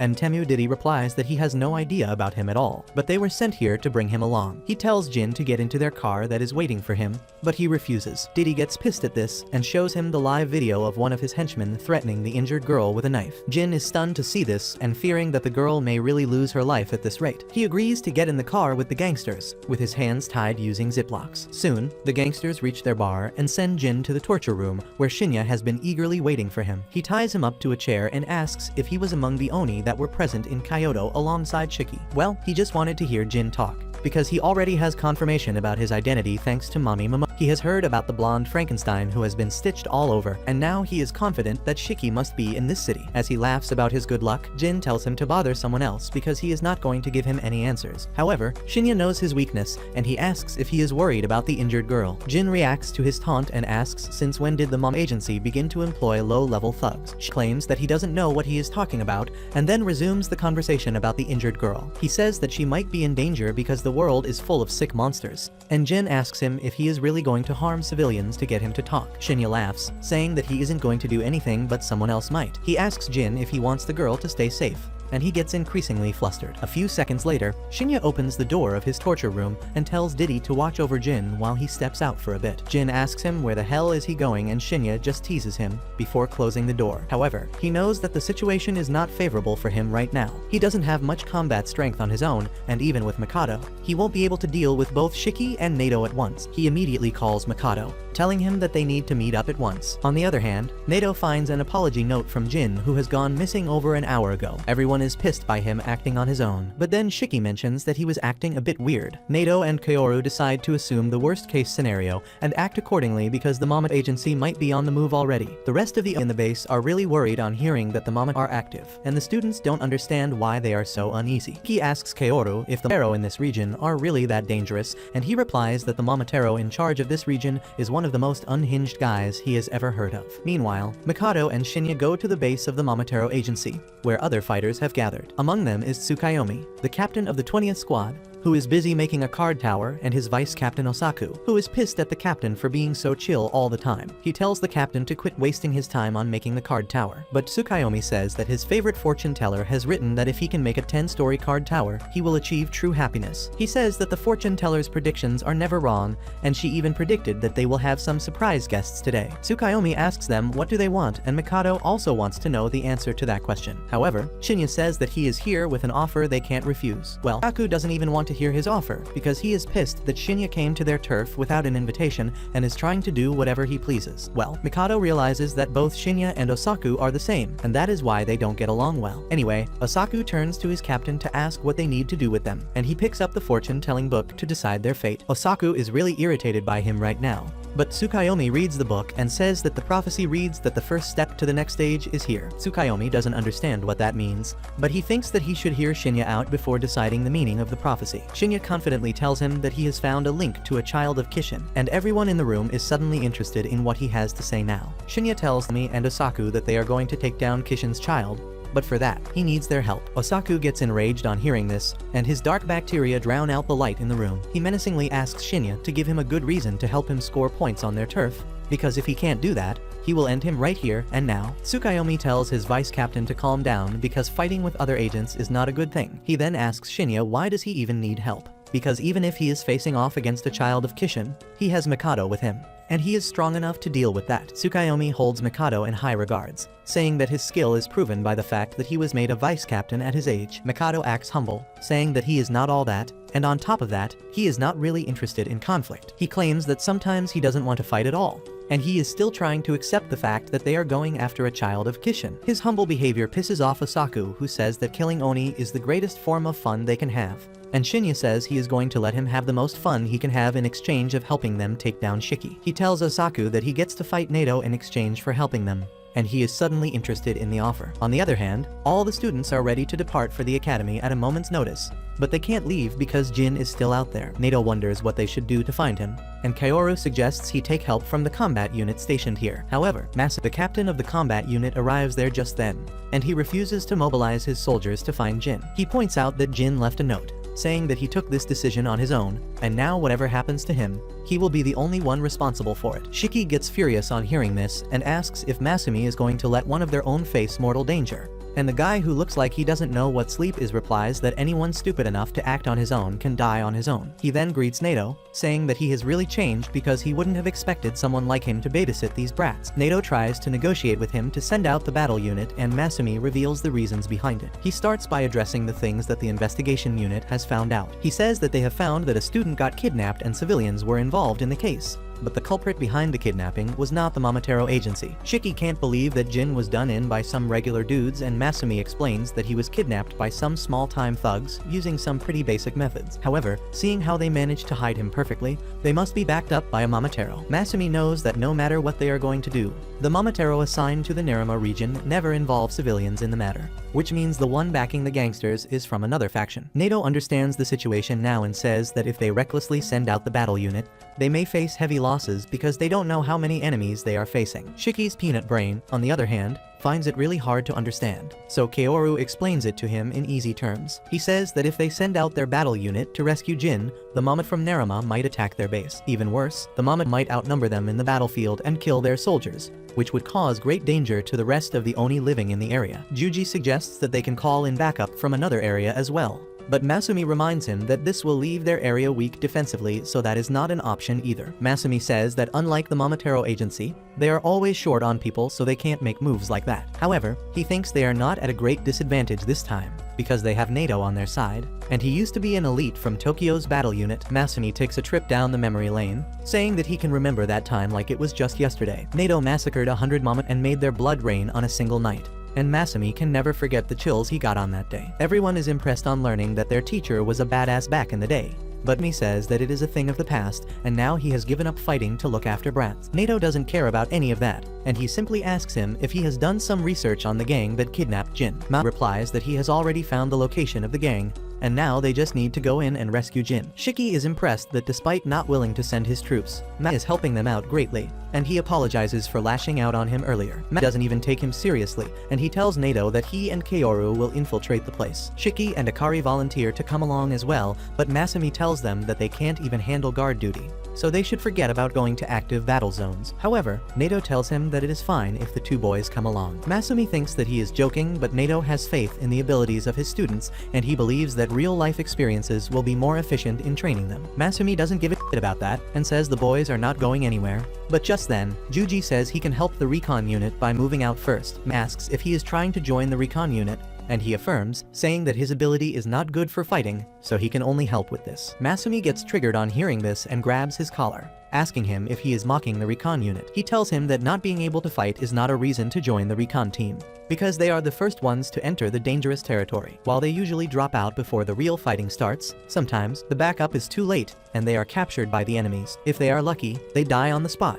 But if they are unlucky, the enemy tortures them for information before killing them. Says that even then, they never give out valuable intel and choose to die. He says that this is true for not only recon units, but also combat and support units, and there is no safe zone for anyone. He asks Juji if he has the guts to handle that, and he is taken aback for making it sound like the recon unit has an easy life, but then says that he joined the academy because he wanted to be useful to his community. He claims that he has been ready to die for a long time, and Akari agrees with him, saying that if they were not ready to die, they wouldn't be here. The others agree with him, even though they are not as sure about losing their life. Shiki replies that he is also ready to die, but he would rather go stronger so that no one has to die. He requests Masumi to let them go, and he just looks at Nato for confirmation. Nato replies that sending the students will be the best for their training, and since they are always short on people, it will solve two problems at once. Masumi decides to give in to their request, but he makes it clear to everyone that they won't get any special treatment just because they are kids. With that, Nato divides the students into different teams. Juji and Homer are in the recon unit, and they have to support Masumi and Kaoru. The rest of the students are in the combat unit, and they will join him in rescuing Jin. Nato says that they should try to avoid fighting as much as possible, and Shiki asks if they will need to put on their disguises again. Nato replies that it is not needed because they are heading into enemy territory anyway, and in emergency situations, the disguises may create further confusion. Just then, Masumi arrives there with uniforms for all of them, and they get ready to step out into the battle zone. On the other hand, Osaku is still processing that he has got a chance to fight Nato. Mikado doesn't even know why he is so hyped about fighting a random Oni, and Shinya tells him that back in the day, Nato killed 100 arrows by himself, but now he has stepped back from the front line. Shinya says that Nato and Shiki are always together, and fighting them both at once will be too much for just Mikado to handle. That is why he wants Tsukayomi's unit to deal with Nato while he takes down Shiki. Shinya believes that it works out for both of them, and Osaku warns him to be ready for consequences if he is lying. Shinya tells him that he doesn't lie when it comes to business and promises Osaku that he will get his shot at the legendary Oni fighter. Tsukayomi trusts Shinya's intel because that is how he became a captain, and he takes up the offer. Just then, Shinya receives confirmation that Nato has entered the location where Jin is being kept. He asks Tsukayomi and Osaku if they are ready, and they begin grinning like battle junkies. Tsukayomi says they will go with Shinya's plan and asks if he wants to have his fortune read too. Shinya passes up the chance because he doesn't want to share important information like his date of birth, but Mikado eagerly reveals his date of birth and blood type. Shinya takes a toilet break just then, and in the meantime, Tsukayomi reads his fortune. It says that he will meet someone special and form a lasting relationship with them. And Mikado's gay ass immediately thinks about Shiki. However, the prediction also says that the relationship could fall apart with just one wrong move. Mikado is taken aback by that, and Tsukayomi says that he can improve his luck by wearing stilts, but he decides not to do that. On the other hand, Shinya contacts Temu Diddy and tells him to throw a bucket of water on Jin because he is trying to act cheeky. Diddy obeys his orders and Shinya tells him to get out of the room and hide somewhere while waiting for the next order. Soon, Shiki and others reach the club where Jin is being kept. Shiki wants to barge in immediately, but Masumi tells him to stop being an idiot all the time. He tells Juji to use his blood abilities to scout the area,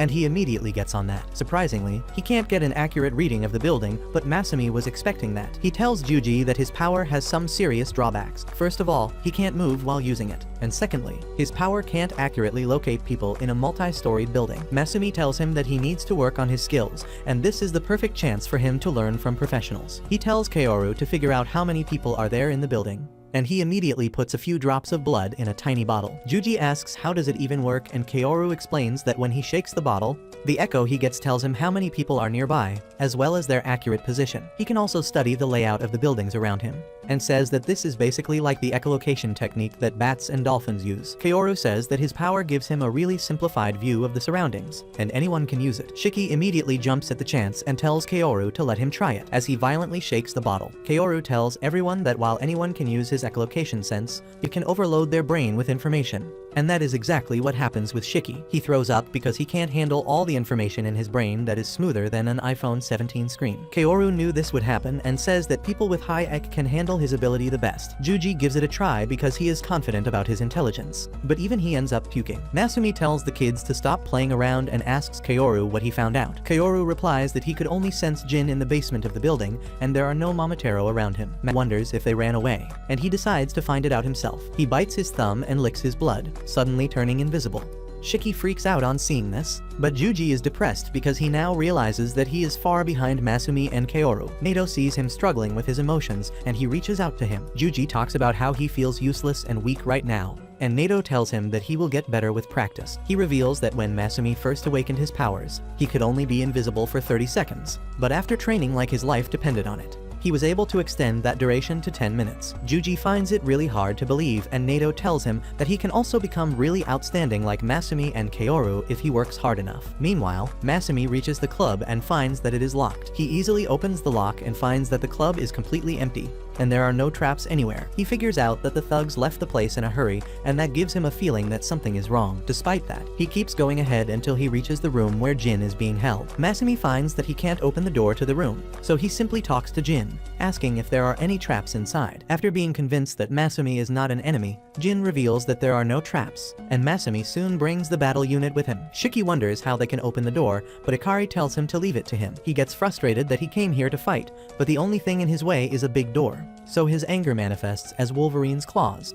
Ikari breaks through the door in one slash, and everyone enters the torture room. Shiki starts laughing as he sees Jin tied up in the kinky bondage chair, but Nato smacks him while Masumi frees Jin. The moment Jin is free, he starts rushing outside, telling Nato that the Momotaro have taken a kid hostage, and he needs to go and save her. However, little does he know that he has been infected by Shinya's bacteria too, and he can see all the members of the team that have come to rescue Jin. But that's where this video ends. Remember to like and subscribe to the channel. Thanks for watching, and I'll see you next time.